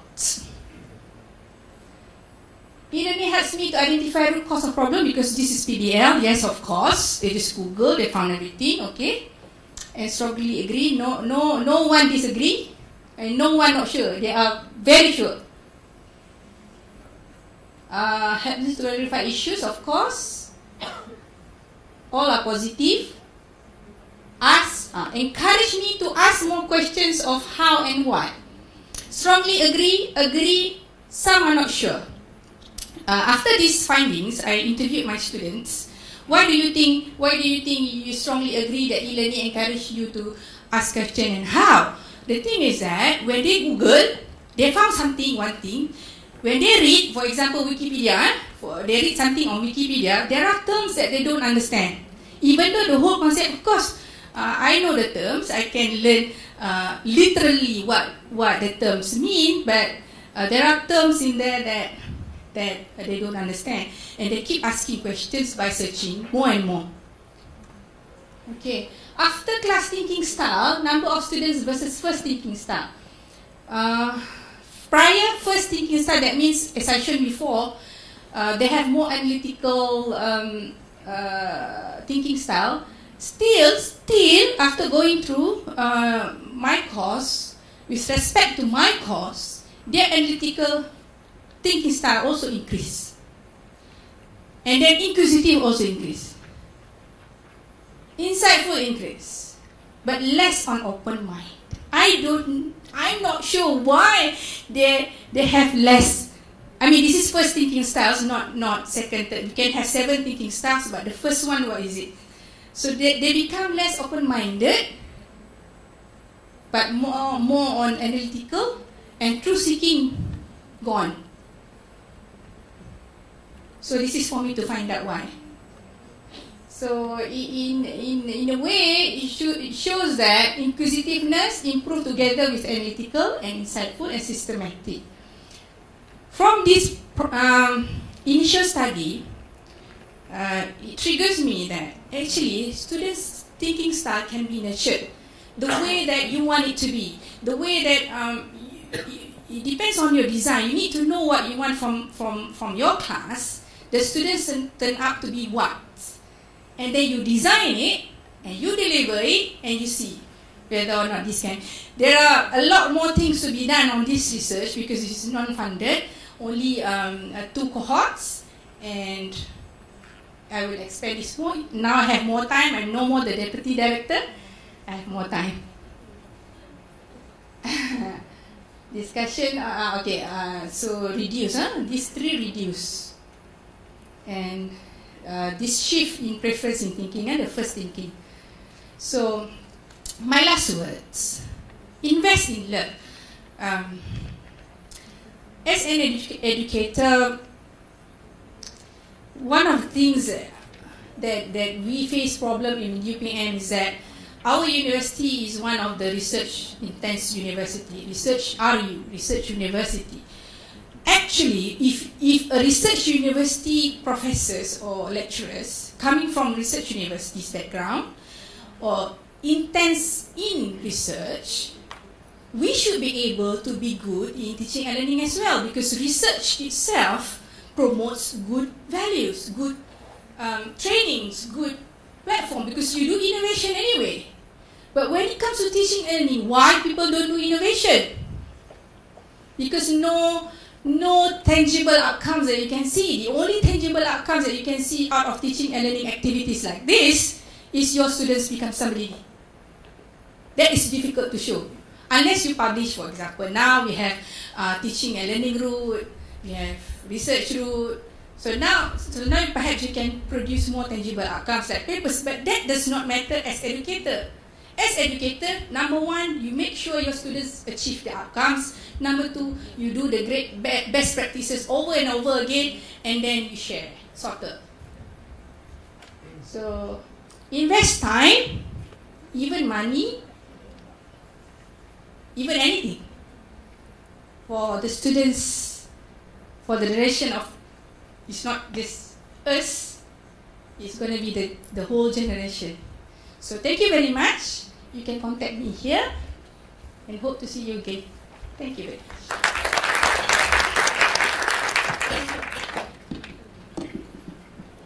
Oh, by the way, I need to mention this. Prof, I am a Hutagogia. Because, you know what? I learned swimming last year using YouTube. I learned swimming, not doing swimming pool. Not creating swimming pools. I learned swimming through YouTube. Only 2 sessions that I went swimming with my friend. Only 2 sessions, face to face. That she would tell me what's right, what's wrong. That's it. But the rest, the techniques, everything, how to float, whatever, now I can swim. Wow. Thank you very much.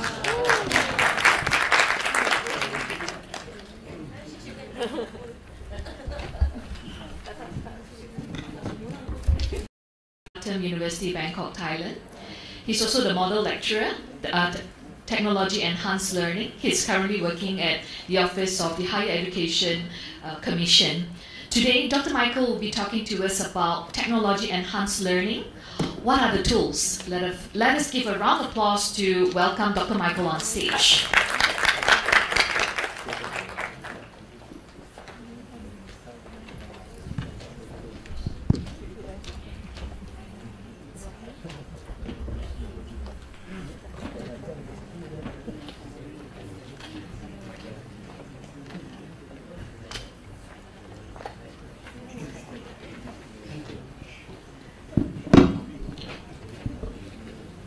Ladies and gentlemen, please give me a moment to set up my stuff.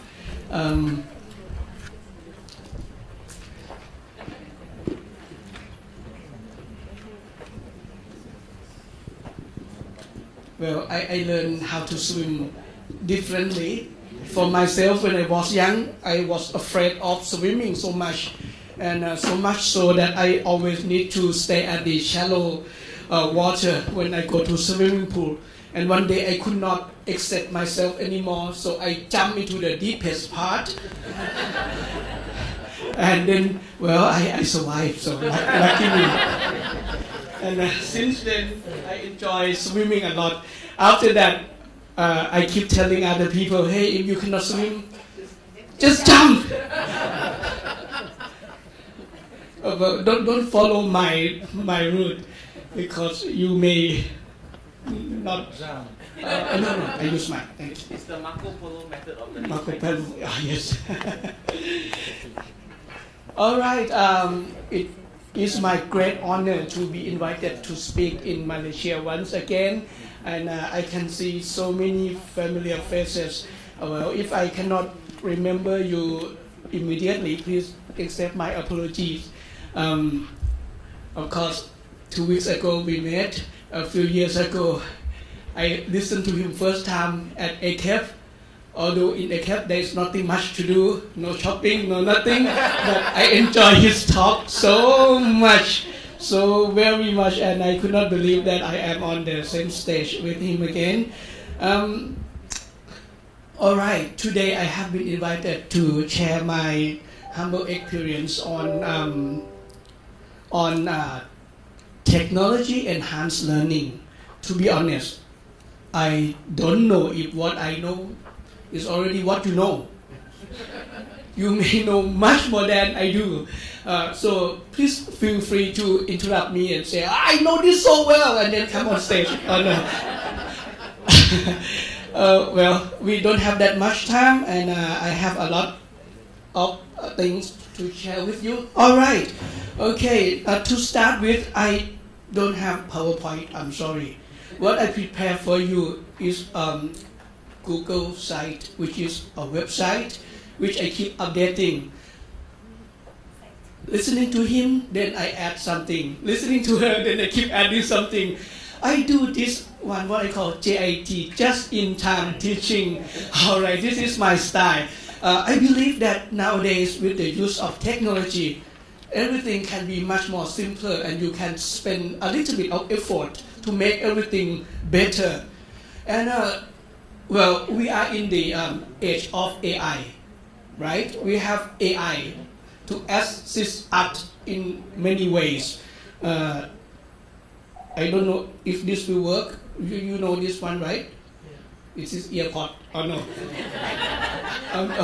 When it speaker, only about $15 or $10. It doesn't cost too much, and it helps. How much time do I have left? Okay. Okay, Google, remind me in 45 minutes. Until they're hungry. Okay. Oh. Internet is slow. Okay, Google. Oh, no. I have to be polite with AI. Okay, Google. Remind me in 45 minutes, please. Sure. Today at 11:35 a.m. What's the reminder? Oh. To stop presenting. Okay. I'll remind you at 11:35 a.m. Okay, now, the assistant will tell me to stop talking after 45 minutes past. I am going to be here for 2 days, and I have altogether 4 sessions. As MCs already kindly introduced me, you can call me Michael. I am uncle, and I am your friend. All right. I have a lot of things to do with e-learning in Thailand, and I'm not quite sure if you're familiar with Thailand Cyber University. That is a project that I am also in a committee, and we look after Thai MOOC, and well, I employ full-time by Sri Patum University or SPU. I put another leg in the office of the Higher Education Commission. With that, I have a chance to meet with many people in Thailand and around the world. For example, Professor Alayani, she always come up with something that I can learn. But then learning itself can never stop. I like this. I believe that we all know this. We need to keep learning, and then sometimes we need to forget about it and then relearn again. That is my principle. There would always be something new for me to learn every day, including learning from my students. Okay, at my university, unfortunately, because of my duty, I don't teach that much, but I do faculty development. I try to talk to other fellows, try to comfort them. Hey, technology is a friend. Don't be afraid of technology. I just checked his Professor Dato's book outside, which you can also get a copy. That is kind of excellent Bible. Okay, I also do pretty much the same thing. How to select some tools that would be easy enough for other people to use. And then I will show them, right, this is a set of tools that I think could be useful to you. Let me show you how they work. And then I leave it up to them. How they use, it has to come from their inside. It has to come from their heart. So that is what I do. And today I would like to share with you some experience on that. Before that, since this is multimedia university, I'm not quite sure, so I prepared some information. At my university, we also have School of Digital Media. And the students, before they graduate, they have to produce a kind of work we call digital thesis and show to public before they can graduate. And well, I have it on my website, and this is the address of my website. Please feel free to scan. If you cannot scan because I put that logo, then please go to bit.ly/iteach2018 in lowercase. All right, this is generation checking. Those who QR scan, maybe Gen Z. All right, bit.ly/iteach2018. If you cannot scan it, is okay. I can scan myself, I have no problem. And along the way, I will also record my presentation, my screen. So after my presentation is done, if it is kind of useful to you, then you can come and look at the video recording of my screen later on. Okay, so bit.ly, bit.ly/iteach2018. Okay, so please allow me to explain a little bit about this website, which I will use for my 2 days here at Multimedia University. Oh, I can see some people still. Sorry, bit.ly/iteach2018.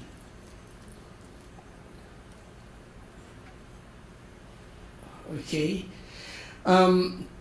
On my website, I have information about SPU, or Symposium University. And this is my program. I will spend time until 12:50 with you here to talk about what's the tools, what are the tools. Then roundtable, and then 2 workshops. When we inspire people, when we share something good to people and they embrace it, they find a way to use it, I feel so happy. Right now, my role is to go around and try to convince people like that. That is one special example I'm really happy and I would like to share with you. This lady is a common primary school teacher in Thailand. Right now, her YouTube channels combined has more than 10 million subscribers. And in terms of video channels in education ranking in Asia, she is among the top. She just picked up music video and then she turned it into Thai, and then she danced and made it educational. And many people fall in love with her clips, easy clips, and then just watch her clips over and over. Is this a kind of funny? To me, I am higher education. It looks rubbish sometimes, but for primary teachers, they really like it. So I changed my mind. I learned from her that I have to accept this is what do the Thai people like. Some of her clips yesterday I showed with Hafiz got 76 million viewers. One of her clip, 76 viewers. But the thing that surprises me most is that one day she just announced in national television that she got into this because she watched my video clip. I gave a talk on something like this. I don't know which one exactly that she referred to. And she mentioned my name. And then my friend told me, hey, Michael, did you really give a good talk? I could not believe you never talked something sensible in your life before. All right. Anyhow, if you would like to have a look at one of her channel, I got a link. This says her name is Small Bird, Teacher Small Bird. She thanks me to give her inspiration. Right now, her earning is so huge. My earning cannot compare. So maybe one day she should. No. All right. Okay. This is you are watching the homepage of my website. You got a picture of me, right? And a little bit introduction about me. Let's forget that. Let's unlearn that. Information about my university, which you can come and have a look at student thesis. My programs, information about that very famous teacher. And then later on, I have this section, tasks. Right now, there is only one task. I hope that you can please, there is a quiz. All right? Very difficult quiz. You have to input your information and then you need to answer 2 very tough questions. I hope you can find your time during this presentation, do this quiz, and I will have something for you in return. Somebody mentioned Mercedes, house, diamond. I don't have that, sorry. And I also have a photo album that I take and I would like to share. I just add this to my website just 10 minutes before my talk. This is Google Photo Album. If you know how to use Google Photo Album, please feel free. I have photo of the MC smiling, me and Professor Alayani, Professor Mangi, and her team. And I will also have something like this, spherical photo. Spherical means, of course, this is Professor with her team, but along the way you need to look back, right? So if you're wearing the VR goggle, then you can look back. Sometimes you need to also check yourself when you take photo. Because right now, simple device like 360-degree camera is everywhere. Okay, I use this device to take spherical photo. So, with this kind of technology in a lab where a lecturer have to demonstrate something to one group, if that lecturer uses this kind of now not too expensive camera, she can capture the atmosphere of the whole classroom. For example, could you smile for me, please? 1, 2, 3. One more time. 1, 2, 3. Okay. The first time I used this device, I forgot to smile. So I look like... So now every time I click on this device, I smile. Okay. Because it will also take my picture. Okay. This kind of device I have on my table is quite affordable right now. It doesn't cost the world. Okay, I just pay by installment 10 months and it go easy on my pocket. Okay, I will keep update, adding more photos and video clips to this website so you can come and have a look. And then lastly, at the end of my talk, I will add screencast of my session below here. So this is my homepage. Okay. So far, I have used Google site, which is a free service from anyone who have Gmail. Okay. So far, I have used Google Album, Google Photo, which is also free for anyone who have Gmail, and unlimited as well. You can store as many photos as you like. Well, this kind of tools are available for free. Now, if you are on tablet or PC, you're gonna see a link called ASK Arts. I have so many devices, and now I forget where did I put my my pointer. Let me find my pointer. Okay, it is here. All right, I have other pages. This one is called Arts, ASK Arts. I will take you to the Arts, but before that, if you visit my website on your mobile phone, of course this is a new era of digital. We need to be able to create a website that is responsive to your device. So right now, if you looking at my website from your mobile device, please don't forget that there is this, the 3 lines. Let me zoom. Okay, now you see better. All right, the 3 lines. You can click on that 3 line and it will bring you the menu. Why don't you please go to my first page, ASK Arts. Could you please go there together with me, please? ASK Arts. Now, this is going to be one of the tools that Professor Amin also has in his book. So, sir, maybe we can check profit. This tool is called Padlet. Okay, I have a link, ladies and gentlemen. Could you please kindly, okay, if you use mobile phone, click on this Padlet, blah blah blah, please. If you click on this, if you have used this one, I'm sorry, I'm going to be boring. Okay, but since the stage is my microphone is with me, allow me to be so. Okay, now it's, wow, some people have already posted. For those of you who have never used this is a magic pad. You can type questions, you can upload your photos, or upload any photos that you like. You can upload a video clip or file by clicking on this double tap. Or you can see the plus sign. Just tap on the plus sign. I'm waiting for the first photo. And right now, I give you the privilege to type anything without identifying yourself. I would not know who you are. Or sometimes you might not know who you are as well. No, just kidding. So I would not know. I give you the full right to post anything that you wish. It could be a photo, it could be anything. Oh, this is Mona Lisa. Oh, okay, thank you so much. Oh, we got photos. I love you. Thank you so much. Hi Google, how to say I love you in Malay? I don't speak that language. Okay.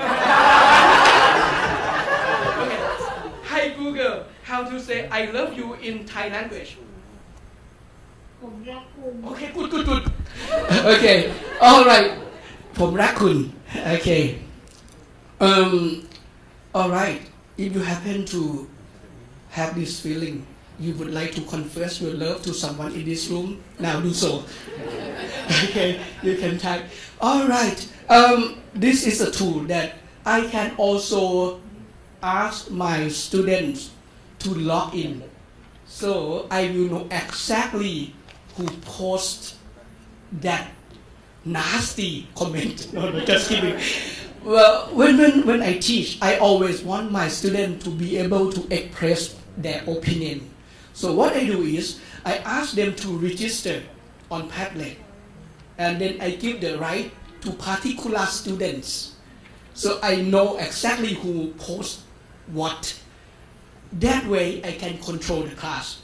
If I allow them to do anonymously like this, they will say, stop teaching, I'm hungry. Something like that, which is always, Gen Z. when we talk about Gen Y, I taught Gen Y before.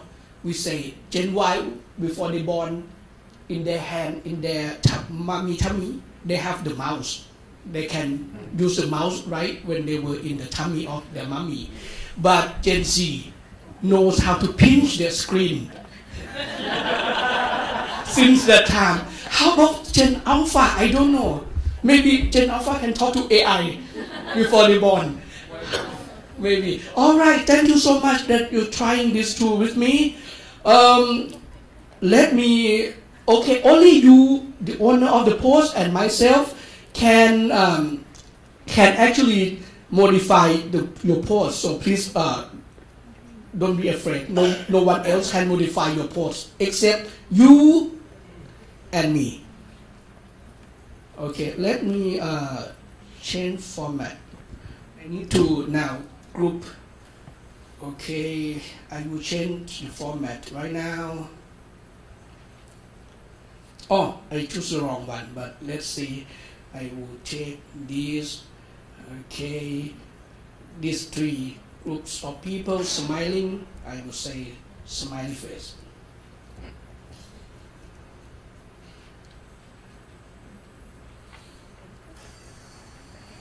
Okay, and I need to also wait for the internet. You know, we use ICT, right? ICT, Information, Communication and Technology. But sometimes I call ICT, IC trouble. Now I can see that the internet is a little bit slow. All right, I would like to make relationship. I would like to connect to a post. If the internet works well, Professor Mai would be the center of my attention. I would like to connect, but I cannot because internet. I'm sorry, right now I'm using my own pocket Wi-Fi, so, okay. Now I can draw something like that. See? So it could be mind map. So when I do teaching my students or training my fellows, this is what I do. I let them express what they want to say, and I try to group that discussion. Okay, so you can do this. And lastly, I would like to change this format again. Okay, please internet, please be gentle with me. Or maybe I have run out of the internet. Open Wi-Fi doesn't work with something, so I need that to use. Thank you so much.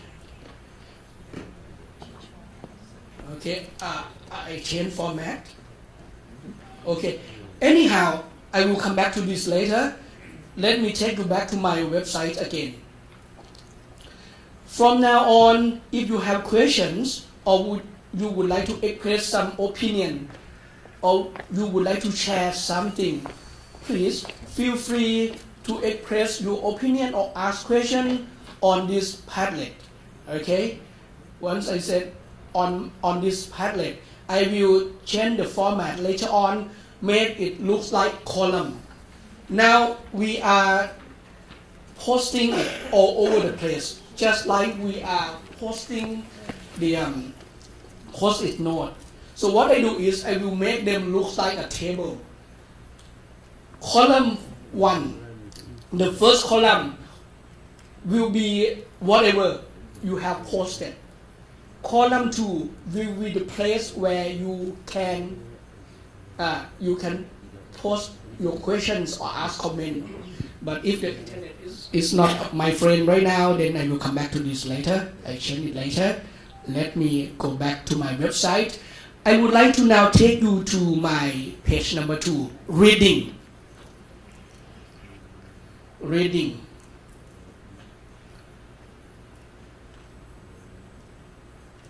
Okay, I might need to really change the Wi-Fi to open Wi-Fi.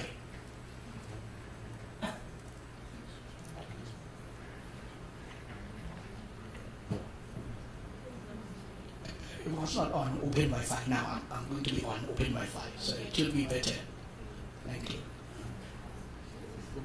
Well, despite we test this so well yesterday, sometimes we always have problem. So Well, I need to sing a song while we're waiting. No, just kidding. All right. With the help of technology, we can understand the world much better. This morning, Professor Alayani mentioned this word many times, OBE, outcome-based education. In Thailand, it's such a big topic. Many universities, including my university, have to convert 100% to OBE. And it's just a daunting task. You know, as a master trainer, me too. What is PLO? How to write proper PLO? My God, CLO. It is like asking a chicken to swim. But we have to make it happen. So with that, it made me wonder in Malaysia. I asked Google Trend. This is also another tool. Would OBE really be that famous? I compare to search term. Active learning is in blue color. So it is not that popular among Malaysian people in the past year. The most famous search term in here is multimedia university, as you can see in the green color, followed by quite similar OBE, all right? And then also flipped classroom. Well, with this, we can understand a little bit better that this is, of course, in the area of interest. But when I search the red one, technology enhanced learning, nobody searched for this keyword. So I wonder why am I here? All right, but anyhow, please allow me to share with you. Since you also have interest in active learning, so if you would like to play with Google Trend, just click on this link, okay, and then you can search. Maybe your name, and see how popular your name become. Okay, I try to search Michael. Actually, Michael is a famous name. I searched my Thai name, Warasuang. Nothing is found. So I changed my name to be Darling. And then so many Darlings happened. Okay, now please allow me to bring you to this Educator X. In Thailand, we try to classify level of educator. It could be PSA, Professional Standard Framework, but okay, I make it more simpler. Okay, I would say, you know, this is hermit or a monk, Buddhist monk, let's say. Buddhist monk is highly regarded. If the monk says something, you will not interrupt. And normally the monk enjoy that privilege. He can preach you an hour long or more, and you cannot argue. If your classroom is like that, your student may fall asleep. They may hate you so much, and you also don't like this. You prefer to be able to interact. Okay, I call this is level 1. In Thailand, we want to kill this kind of educator. Level 2, we also hope they can change. Those educators who utilizes technology in a boring way. For example, you have state-of-the-art lab, they all have notebook, but then you just use PowerPoint. Power without point. So it is kind of boring, so we want to eliminate this kind of educator as well. But take level 3. Level 3, this is a flipped classroom level. Okay, we want an educator to be able to utilize technology to enhance their teaching and learning process. Take flipped classroom. If you want to teach flipped classroom like Professor Amin, then you need to have video clips. How can you create video clips? Well, you can easily use webcam or use notebook. But if you act boring, hello student, turn on slide number 1. Listen to me. Now, this is important, brother. Trust me, even 1 minute, I die. So, educators these days have to be a little bit more entertaining, of course. Not in the comedian way, but you need to capture student heart. Engagement is the key. So, at the level number 3, if we can have flipped classroom, when students come to the class, they should have learned something already that we wanted them to learn. And then in the class, we can have fun together. We do active learning that we can make them understand deeper. So there are many tools that we can utilize for this. And in Thailand, in my university, we hope that this is going to be common. It is not that easy though, but we are trying. Level 4, I refer to those educators who know how to utilize free stuff online that come with free, right? For example, I really enjoy the video clip that Professor Alayani showed. Okay, that is available on the YouTube for free. For me to create the same level of video clip, I think I cannot do it. It is not my way.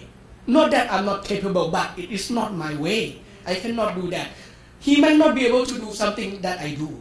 So if we accept that we are different, then we embrace our understanding of the world and then do something free. OER. This is initiative by UNESCO. In 2012, UNESCO members, including Thailand and Malaysia, get together in Paris. We all sign agreement that any teaching materials with this kind of logo, no matter in what language, it is available for reuse, revise, remix, redistribute without any barrier. So if we can perhaps attach this kind of logo on our teaching materials, we will help the world a lot. Not only Creative Commons, this is something else. Okay, and lastly, educator level 5. Like this. One day, if Google Home Mini can teach, what will happen? Last year in Bangkok, in March, Professor Alayani also there. We have MOU signing between Thai MOOC, Korea MOOC, and Japan MOOC. And in that ceremony, we invited one professor from Hong Kong Polytech, Professor T.J. Pong, to share with us his experience on teaching MOOCs. He taught MOOC for many years. And then he said something interesting. He said that he divided students into groups. Certain groups he assigned real TA to answer questions. Certain groups he assigned AI to provide answer to the student without telling anyone. And at the end, he makes survey, satisfaction survey. Year in, year out, students prefer AI over than human. This is in English. So I was the MC in that event. I asked Professor Pong, would that system work with Thai language? He said, well, give him funding in 2 years, he will make it ready to answer questions in Thai language. And that is a kind of scary stuff to many people because they may be out of job. So I would like to bring this to attention. Educator level 5 means those who can live with this kind of environment. It will come. AI will come. AI will be able to answer basic questions. Or one day AI may be able to have emotion. They may be able to answer something a little bit more complex. If you watch Google conference a few months ago, CEO of Google using this AI, a newer version, to book a table in a restaurant. He just say, AI, book me a table for how many people at what time. And then the AI make a phone call to that restaurant. AI talks to that wait staff in human language. When I say human language, I mean not I would like to book a table. Hello, I would like to book a table. And then the waiter just talked back. He did not know that he was not talking to a human. You can Google this. You can search this clip. I feel amazed. My God, the time of this kind of thing has come sooner than I expected. I'm still alive. I'm not dead yet. And then AI can can talk with the human tone, can understand complexity of human language. Luckily, yesterday on the flight to Kuala Lumpur, on Air Asia, there is one article on the magazine saying that Thai language is one of the most difficult language in the world. So I am going to be safe for a few years. All right, so this is a level of educator that I would like to bring to your attention. You can decide now which level you want to be. Okay, and as a gift, on my reading page, I also have this research from Hootsuite, current digital stage around the world of internet and multimedia usage. I will have the world stat and also Malaysia stat. If you would like, you can just go and have a look later on. See, I utilize free stuff. I don't have to do the research by myself. I commission. No, not commission. I just know that Hootsuite is someone I can trust. They do good research on filtering information from around the world and come up with a nice report that I can rely upon. Okay, so you can go and have a look at the report in your own time.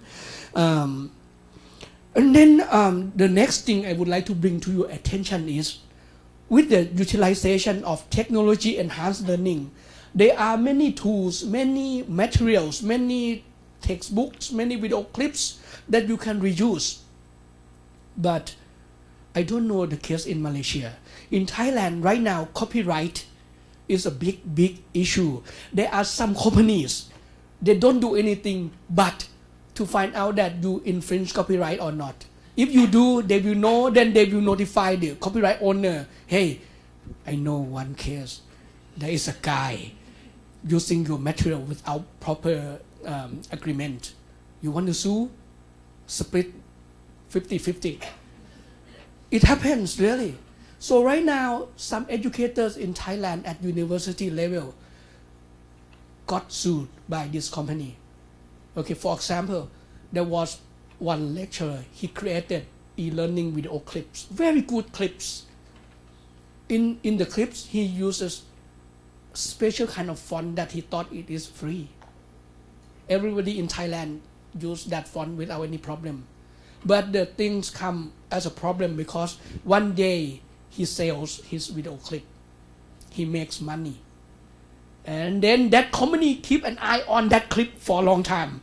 So immediately, that company knows that this is a copyright infringement. So it is a big court case. And then the lecturer was sued. And then the university was also taken to the court. They have to settle the money, a big sum of money. So I give you an example. So I have this link for you called Creative Commons. This one I presented in Seoul, Korea last year. And CMO Righthead really enjoyed this one. So they asked me if they can reuse my materials and translate into Bahasa language. So I said, you don't need to ask my permission. Because on this website, I already declared that this is Creative Commons. You can reuse without telling me. What I need you to do is to just acknowledge back. Don't make a profit out of it. And then just attach this logo back to your work. This is the beauty of sharing. If you do something you believe it is good, then you just share. All right, in here I have information on copyright in Asia. Well, if we see any materials or any tool with this kind of logo, single C, it means copyright. If we just use them, we could be taken to the court. And then we need to pay a lot of money to get out of the jail. So I don't want that to happen to you. If we add one more C, we make it double C, CC. Creative Commons, it means free with permission. So I would like to just explain to you that this information is available. if you would like to know more, please come to my workshop tomorrow. Then I will have more time to explain to you. Right now, I will take you to something else from now. But right now, you understand that technology comes with something that you need to know. Okay, OER would be nice to have. Creative Commons is a law that you need to understand. So let me take you to a different part of my presentation. Talking about tools that educators can use. Of course, in here you can ask Dr. Professor Amin. He knows a lot of tools that would be applicable to you. Okay, like the Nearpod. I really enjoy. And I like this website. This is a research center. Maybe Professor Ariani may know, C4LPT. Okay, Center for Learning and Performance Technologies. Yes, Jane Hart. I try to invite the director of this center to Thailand. She is not approachable. To invite her round ticket, business class, 5-star hotel, 40,000 pounds per event, something like that. We cannot afford to invite her. But then you can go to her website, and then she make quite good information available. Top 200 tools for learning in 2017. Now, please allow me to take you to her website. c4lpt.co.uk. This is one of perhaps most comprehensive website that reflects on the tools and technologies that educators around the world, including you and I, use. Okay, now in here she has this section, tools directory, and then she has top tools, and she has blog. So allow me to take you to the tools directory.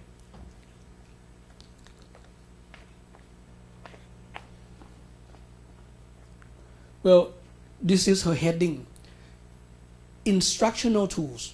She talks about e-learning, authoring tools, quiz and testing tools, and LMS.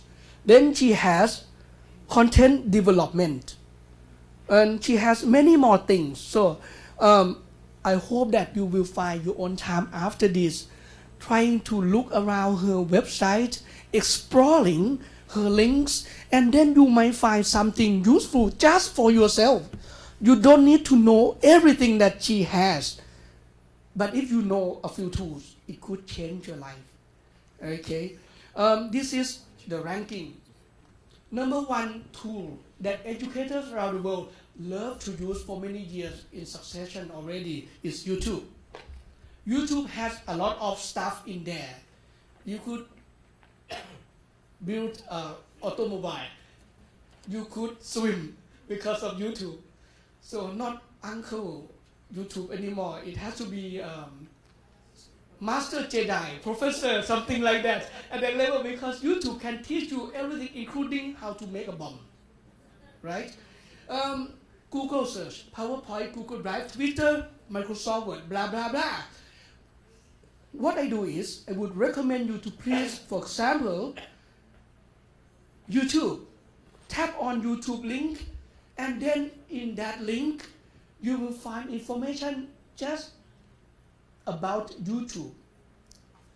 What I would like to know is this one. Comment from some of those who use YouTube. Okay? Like the first person said, if it is not on Wikipedia, it's there on YouTube. Some comments are just nothing, but some comments are really useful. One time I found information, a comment from one of the teachers. She is a teacher in South Africa. I have never been to South Africa, so I don't know any environment there. She utilizes Padlet in a way that I never imagined. She actually asked her students to create their own learning profile. It is like personal learning space on Padlet throughout the year. And she has class main Padlet. In her class main Padlet, she has sub-Padlets from her students, so everybody can see each other's work throughout the year. It is a kind of learning all together environment. So that is how she utilizes Padlet. So with her comments, then I have a lot of things to tell other people without having to think by myself. So that is a power of sharing. Sometimes you might not see the things that other people see in the way that might be useful to you. Okay, so this is good link, C4LPT. Good collection of tools. But anyhow, I would not put you too much pressure on how to utilize tools. Okay, like Professor Amin said, only the tools might not be enough. This is TPAC model. Of course, we need to be able to understand the context that we teach. Okay, that is CK, content knowledge. We need to know how to teach, that is PK, pedagogical knowledge. And then if we know how to utilize technology, and we combine the three together, TK, PK, CK, then we can make the learning process much more interesting. Saying so, I would like to take you to page number 3. Page number 3, E model.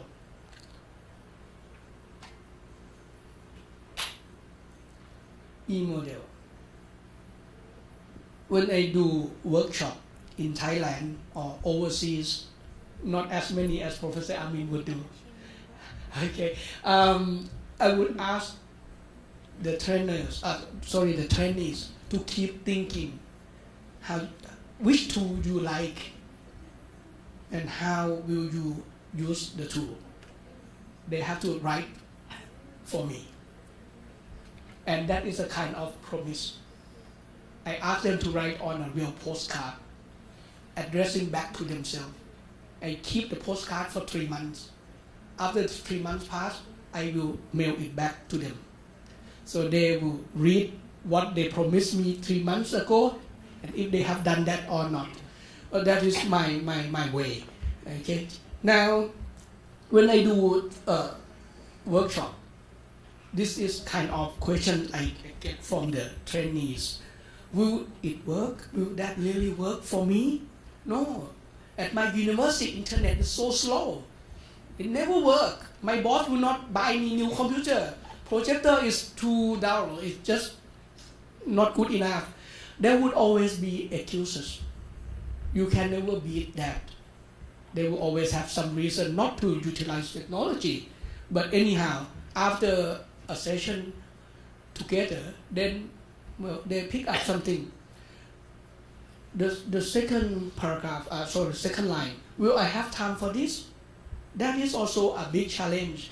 Nowadays, everybody is very busy. OBE, one thing, takes so much time out of our life. Thank you for saying that. Oh, sorry, that's Thai context, okay? But we need to do that. We need to of course do that, all right? So they don't have time to utilize technology. Well, that we need to find a way to make sure that it can happen.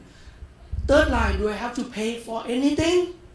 Can the tools come as a free gift? And lastly, can I do a just-in-time teaching? I don't prepare anything much, come to the class like walking to the theater and then enjoy popcorn. Well, I always get this kind of questions. Anyhow, I come up with this post. I have a reminder for Michael. Okay, Google, sing me a song. Sorry, I don't understand. Okay, forget. Okay. Another 10 minutes. There is a model that I co-developed with a professor from Chulalongkorn University in Bangkok, and we utilize this model for training educators around Thailand and also training public servants. Okay, we believe that before coming to the class, the students must learn something and have that thought-provoking. This is something really important. They need to be able to learn. So how do they learn? We need to be able to give them some kind of information. using video clips, bite size. We need to be able to quiz them online, so they be able to evaluate themselves before they come to the class. They need to be able to study from other kind of materials like PDF file, AR, VR, or anything else. We need to be able to have some kind of fun activities they can do online before coming to the class. And they need to have the sense of belonging. So listed there, the logos of the tools that we pick up. All the tools listed here are free or freemium. And if you would like to learn about them, please come to my workshop tomorrow. I will explain to you more. I have 7 tools together to share with you. Or buy my book. Or buy his book with his autograph. When coming to the classroom, it is important to have deep level of understanding on the content. Not learning anymore, but doing some activities that will make sure that the student do understand in the deeper level. So in the classroom, we have to have fun really. And with that, there are many kind of tools that we can utilize.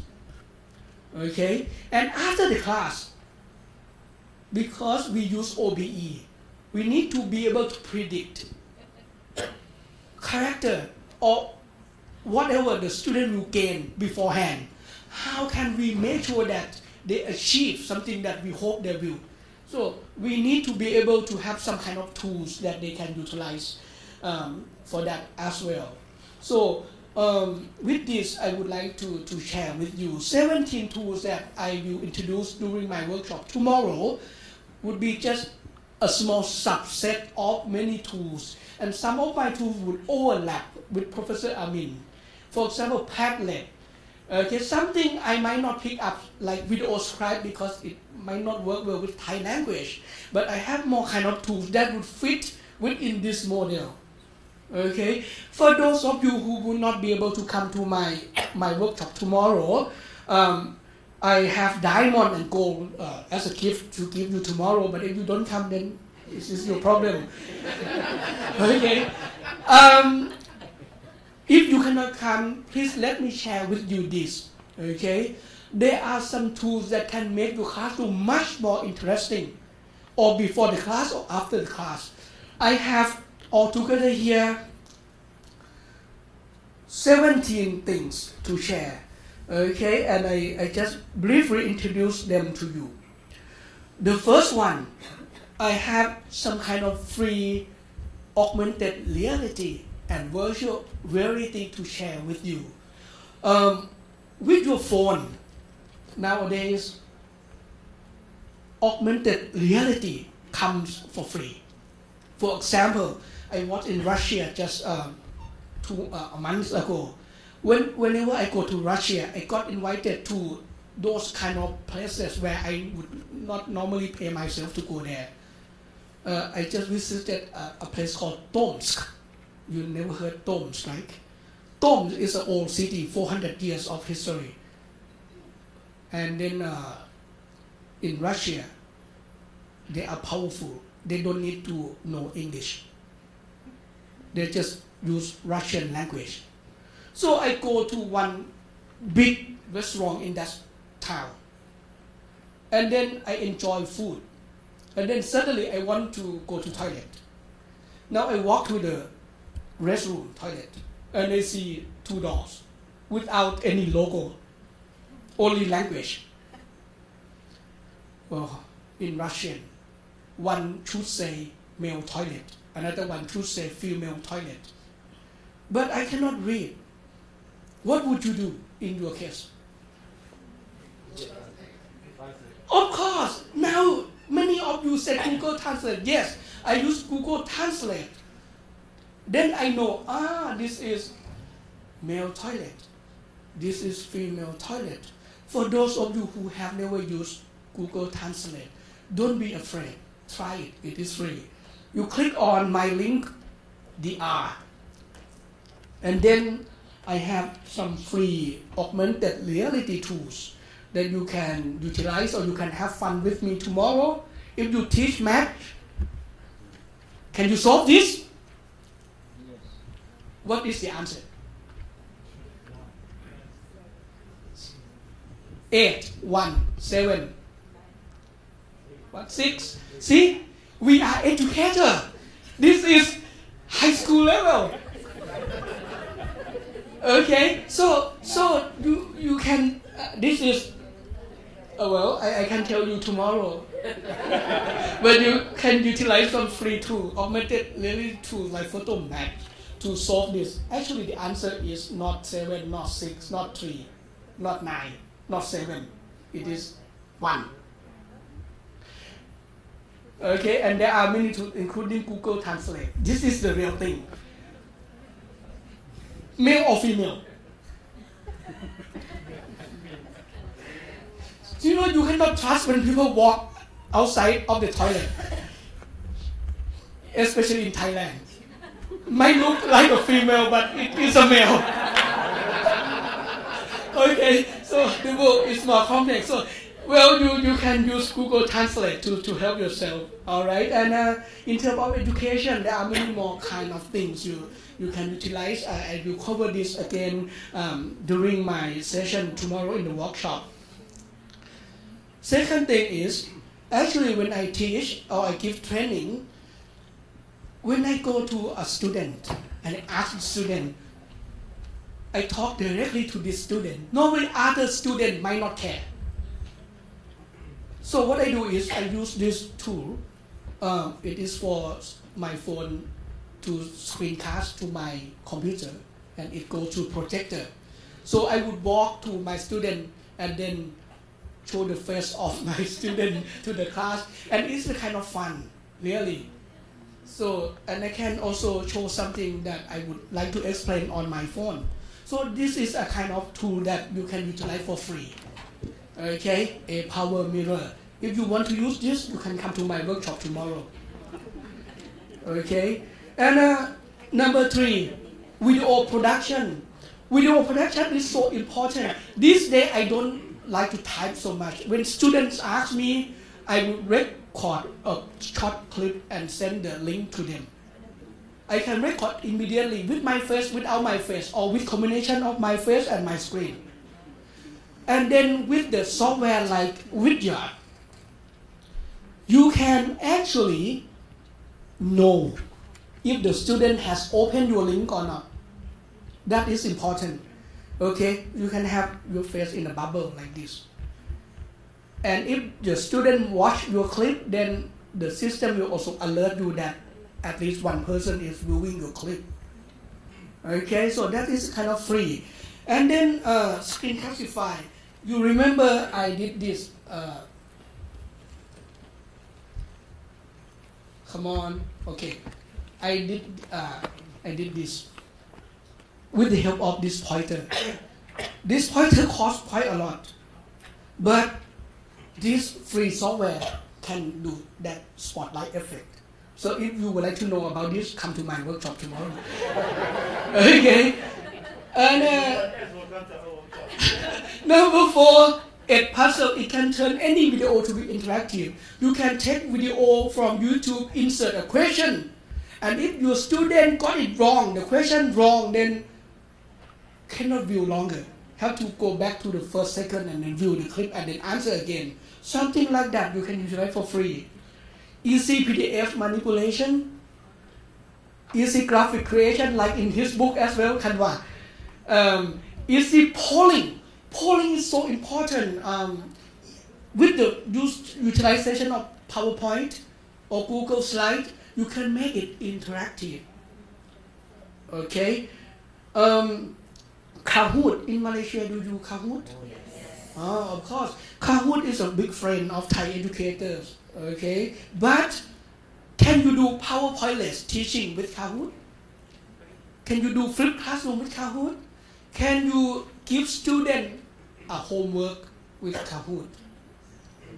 Some of you may know this. Okay, if you don't know, once again, come to my workshop tomorrow. Okay, or buy his book. And then number 9, Plickers. Have you used Plickers? Some of you use. Plicker is a wonderful tool because in the real classroom, sometimes students run out of battery internet is dead, their phone crash. So with the utilization of AR, augmented reality, Prickers allow students to answer your questions utilizing just a paper. Okay, and then you just need to use your phone to scan the answer. Once again, if you want to know about this, okay, come to my workshop or buy his book. Okay. And then we have the online board like Padlet or Linoit. We can have an online collaboration on mind mapping and make a presentation of that. I skip Line because in Malaysia you don't really use Line. Bitly is URL shortening with stat. So you can see exactly how many people open your link when and from where. So how about this? Check this. How many people open up my link today? 70 altogether. Wow. Okay, thank you so much. 70 in here, we have about 200. Okay, all right, and QR code. Unitab allows you to create QR code for educational purposes as well. For example, in a classroom, once I made fun like this, I use QR code and hide some kind of secret keywords.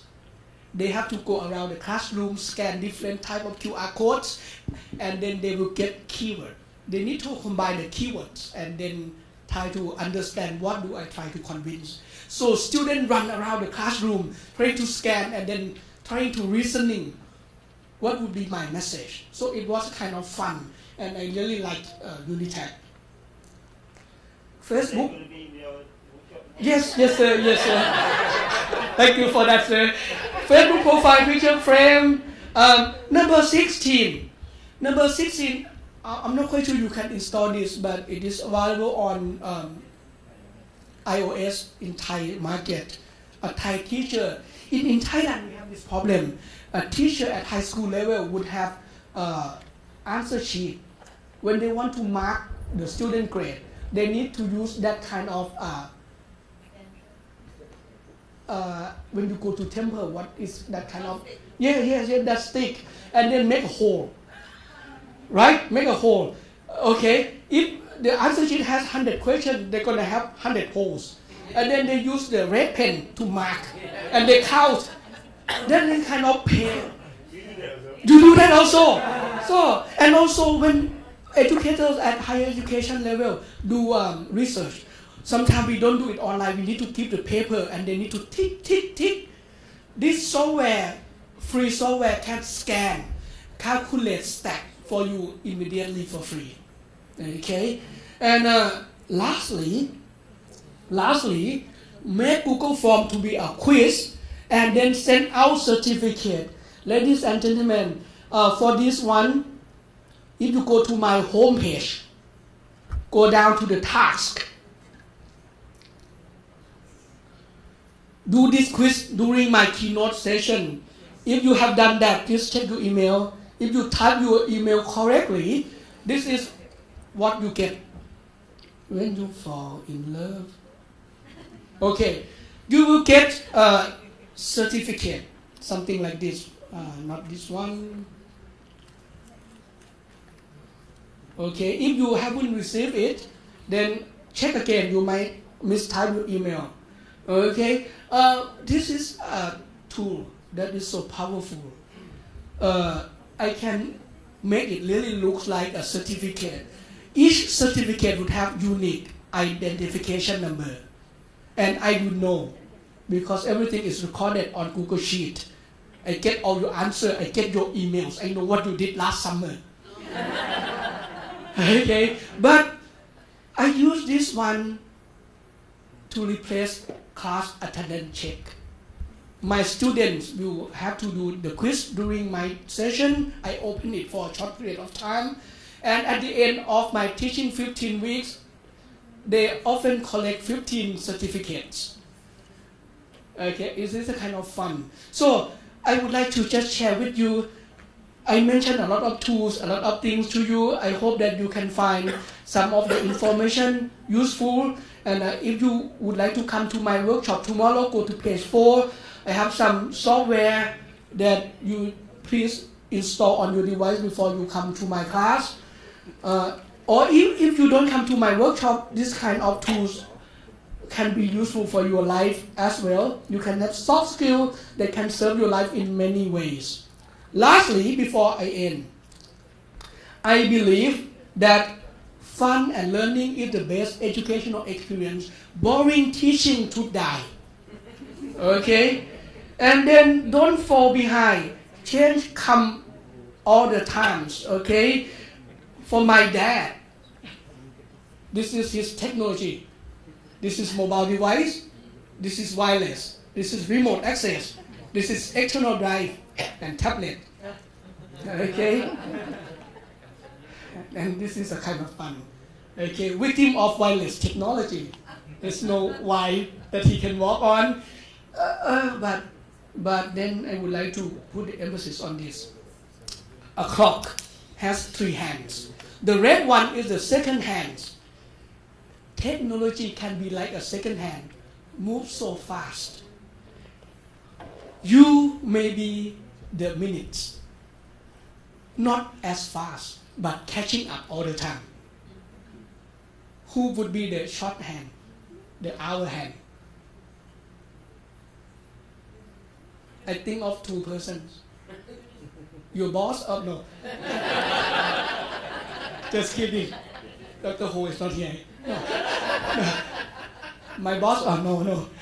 It could be your something that you don't accept that technology can be a friend. If you get over that, then technology can really enhance your teaching and learning. And with this, I would like to say again, like Professor Amin said, education is not that expensive. We can make education affordable, but we need to combine these 3 together and we will win. Hand, head, and heart. So this is the end of my presentation. Thank you very much.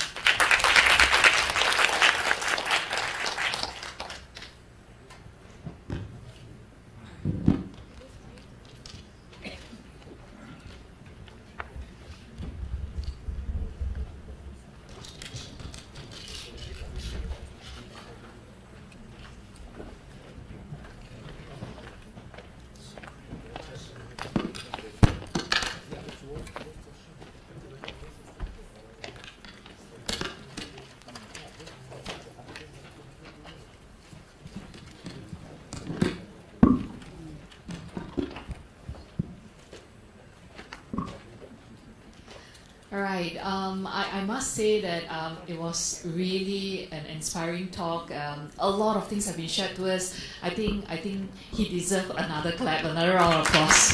Thank you so much, Dr. Michael. Thank you so much. Okay. We now have a quick session of a Q&A, and due to time constraint, we will not have our speakers on the stage, but they will be seated here. But we have the mic at the back for anyone who has any questions. So I will pass this mic to the relevant speakers to answer your questions. So the Q&A session begins now. So anyone? We thought Ken was going to ask. For any of the sessions earlier, the first keynote, second, and the one that has just ended, the third one.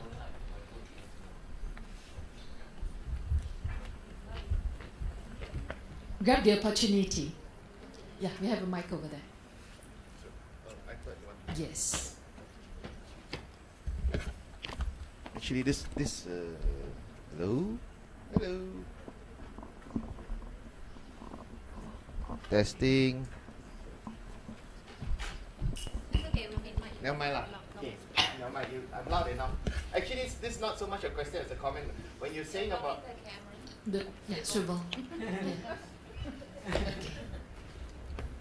Okay, this is not so much a question as much as a comment, because Prof. Amin, when you're saying about the the digital generation.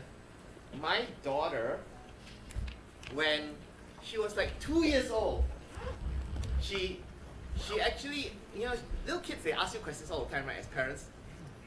And they say, Daddy, what is this? And one time she asked me, she asked me some question, which I didn't know the answer to. I said, I'm sorry, I don't know the answer to this one. 2 years old. She's now 11. 2 years old, she said, ask your phone lah! So that was just backing up your point about this is she's of course she's the generation alpha that you're talking about. I think the mic Never mind, I can run the mic around. Okay, thank you so much for that comment, Dr. Ian. Do we have anyone else with any questions to our speakers? Yeah, let me run the mic. But I have to pass the mic to the speaker. Yeah. Only one wireless. We have another one. We have only one wireless. Maybe Diana, you can. Actually, I have one question. I really inspired by all the speakers just now. Very fruitful sharing. I must say everyone is agreed. But may I know if any of the speakers can share what really drives you to actually explore these kind of technologies and teaching these new millennials? Because you know, with all the challenges and hiccups, you mean like catching up with the technologies and all. Okay, as a baby boomer, I know only about 200 tools. I think it's about passion. It's about passion. I'm not a technologist I'm an applied linguist. I've got no technology background at all. But I think today the best guru to learn is actually YouTube. So all the things that I've shared, not only to you but to the world, I owe to YouTubers lah. So I think it's about passion, and I think I can see the passion from Michael also. You know, when you have the inquisitive mind, you just need to spend. And today, I think technology is so easy. You can learn these tools like in minutes. You know, if you can spare half an hour, I think you can easily. And it is for me, the moment I hear like, you know, if Michael now have got some new things, you know, that I will immediately Google and say, oh, okay. And the thing is that some tools will work with some people, so it's good to know a handful lah. I think as teachers, if you can know about, if possible, 10 maybe, make it a buffet. You know, like 3 years ago, Kahoot is something new. Today, I go everywhere, I say, how many of you use Kahoot? Like, we don't want our students to say, another Kahoot. So, you know, you need to update yourself, and I think now software is given as a service. Many of the tools they've got the free versions and the paid versions. So, you know, one is to have passion, and it costs nothing to try out the tools. I don't know whether Michael, you want to add anything?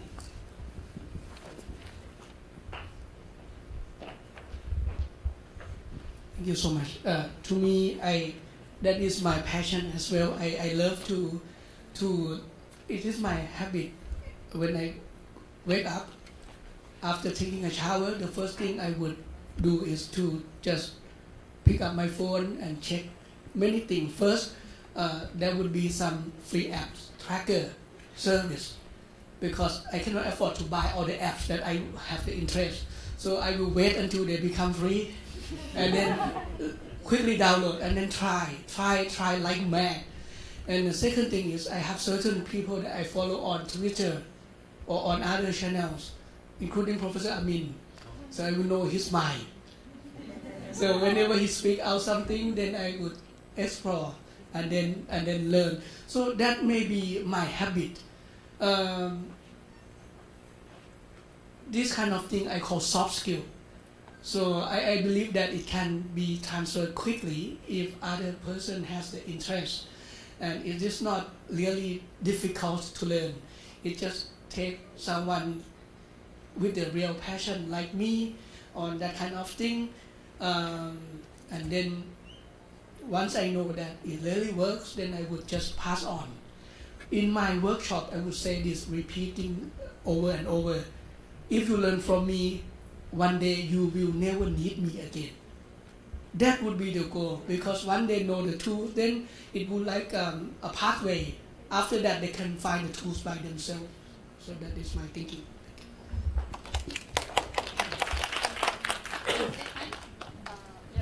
just a short one. Maybe I'm not like these two gurus in tools, because I use tools to solve my problems. Maybe I can stand up. Because engineers and problems cannot be separated. When there are problems, there are engineers to find solution.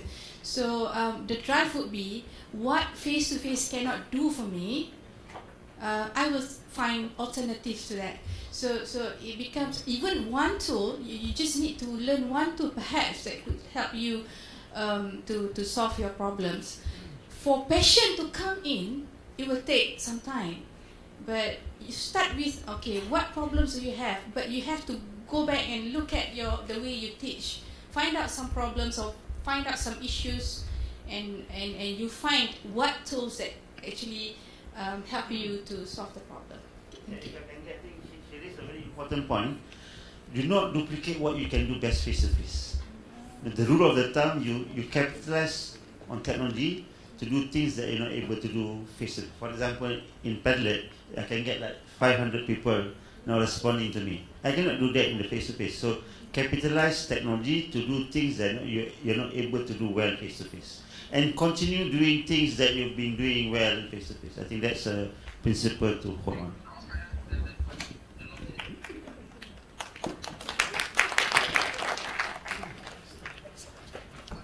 All right. If you do not have any more questions, I would like to proceed to the. Yeah, that's okay. Yeah, do we have one more? Oh, sorry. Hello. Yeah. Hi. I'm Tahara from Unitan. Sorry, I have a quick question. Sure. For the keynote speakers, thank you for your enlightening sharing. I can see the passion in you, and it's very inspiring. But in this circle of interest, I'm wondering, because there are many types of teachers as there are many types of learners. So, is there room for teachers who are not tech savvy, who cannot catch up? How would you pass on this passion to them? Because for some people, a touch screen without buttons is already nerve-wracking for them. What do I do? There's no buttons to press, These people are just not tech savvy because they are not logical thinkers.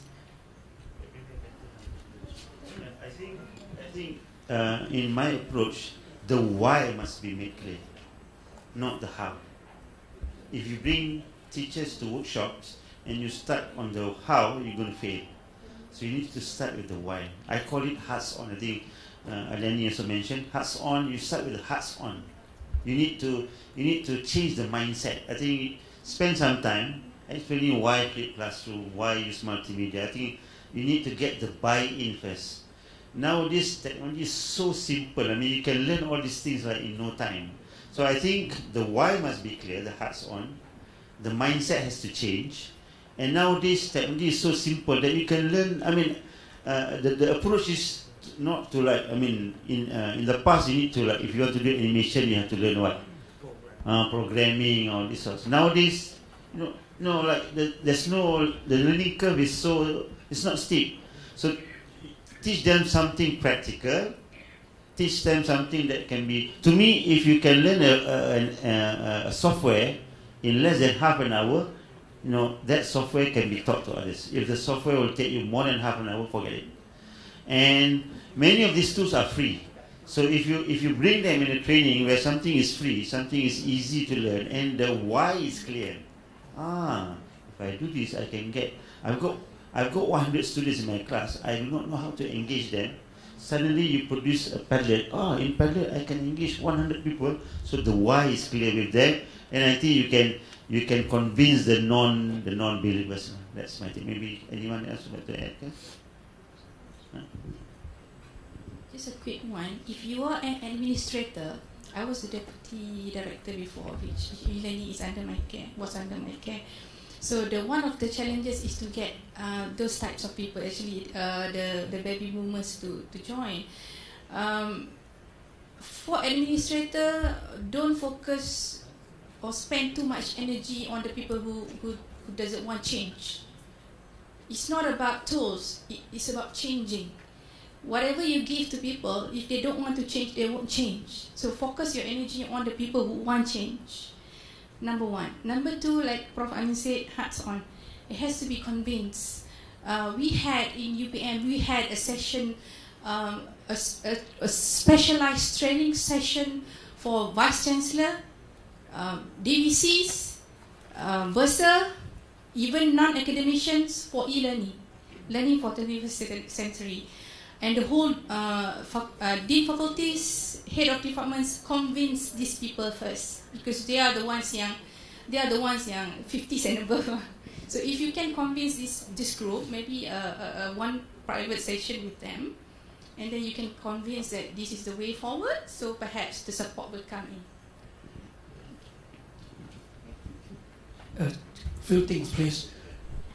When I give training, I also have this problem. Not everybody would feel comfortable. My oldest students and can utilize Padlet and then many things. Right now he is 87 years old. Okay, there is a theory on this on my website. Page called Reading. The last one, SAM-R model. SAM-R model is a theory that not everybody will feel comfortable with technology. S means substitution. Well, from chalk and talk, can we use PowerPoint? That would be basic. At least everybody passed that.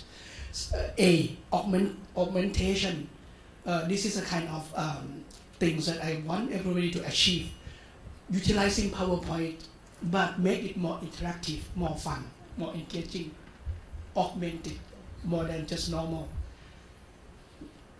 These two levels, very achievable by everyone. The next level, M, modification. It means you need to be able to modify the way you teach, utilizing technology in another way, and then come up with a teaching strategy of your own. That is not easy. I asked the owner of this model, SAM-R, that, okay, I can make sure that 100% of my faculties at my university is at A level, augmented level. How about the M? He said in his life, level M is not easy to achieve. If you can make sure that in your team, 20% of that can utilize technology, that 20% could be change agent, to be read example, to bring your friend to be able to utilize the tool. So it is a time-consuming process. It is not one click and then fit to all. It requires time, and then not everybody will enjoy. Thank you. Just one thing, I have already answered questions on my Padlet. I have already answered questions on my Padlet, and I have already included screencasts of my presentation on my website as well. Thank you. Thank you very much. Thank you very much for the questions. Thank you very much, our esteemed speakers. And now, it's a time for surprise. I know it's already 1 o'clock. Yeah, we overshoot a little bit, but then this surprise is for all of us. It's a lucky draw. So focus on the screen, please. Maybe you have your name. Maybe you're lucky today. And I would like to thank Prof. Amin and Dr. Michael for their generosity, for giving out for sponsoring us the gifts for lucky draw. Let's see if you're the lucky one. Oh, there's no suspense music, so I must sing. And this is Nur Ashikin Muhammad Road. We will have Prof. Amin to come on stage to give out the first lucky draw prize.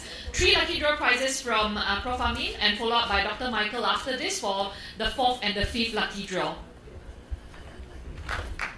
Congratulations. Photo.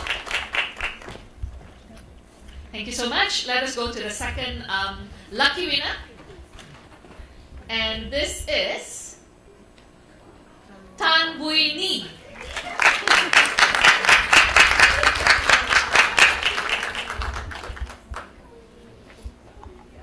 Congratulations. I hope the next one is Mindy. Yeah, that's my name. Let's see. Oh, Prof. Woods. He's not here, so can we redo? Yeah! There's one more chance. Alright, let's see. Okay.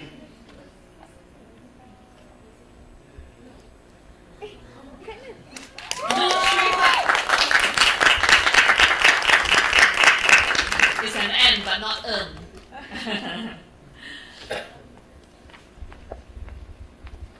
Congratulations.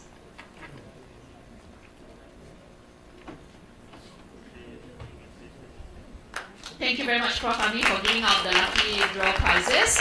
Can we have Dr. Michael on stage? Thank you so much for sponsoring the gifts. And now, let's see who's the fourth lucky winner. My name. Shout your name, maybe it will be there. Ta-da-dang! Khairul Imran. Congratulations. Alright. And one photo. Alright, thank you. And the final person.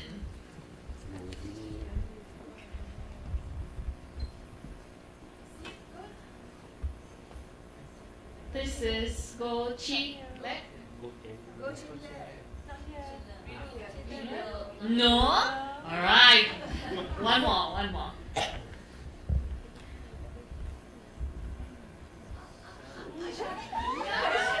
Sharmila Rani.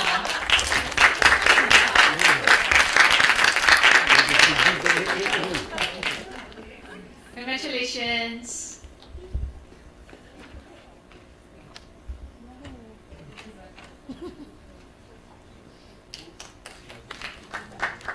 So congratulations to the winners, and thank you very much, Dr. Michael. Now we would like to have Prof. May on the stage to give out the token of appreciation to all our extinguished. I'm extinguished by now. All right, distinguished keynote speakers. We would like to first start with Prof. Amin.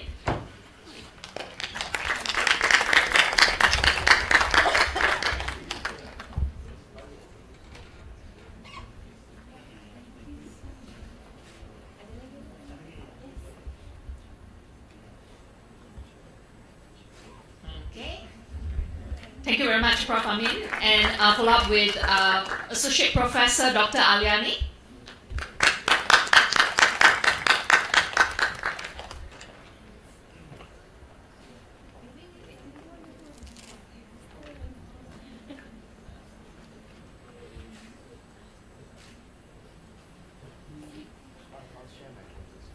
And I would like to invite our energetic Dr. Michael.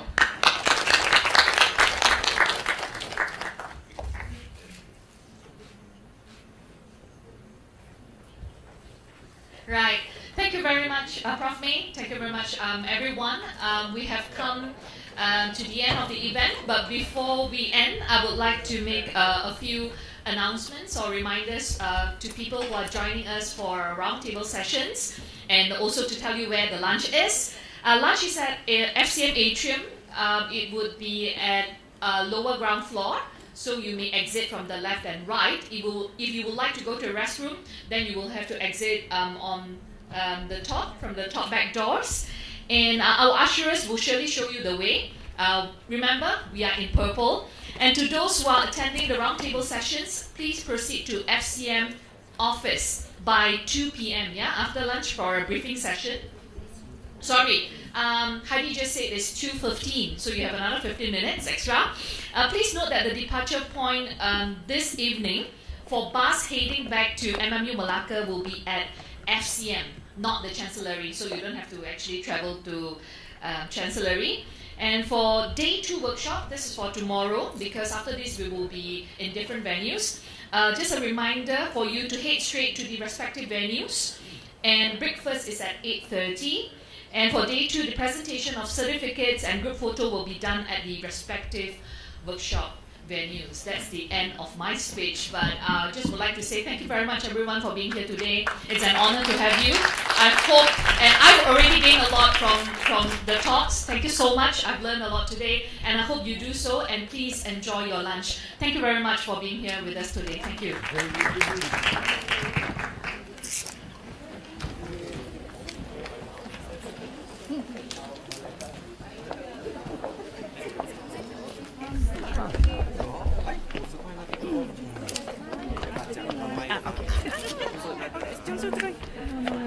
Sini. 50啦，他讲，本来80的卖50，好不了哦，已经好哦，拿到个50块了咯。有这样贵吗？很说。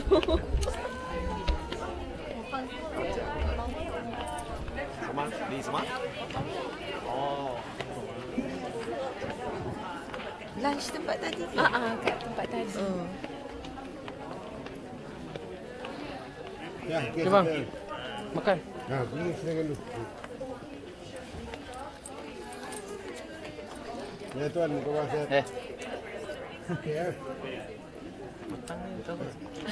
Yeah, thank you so much.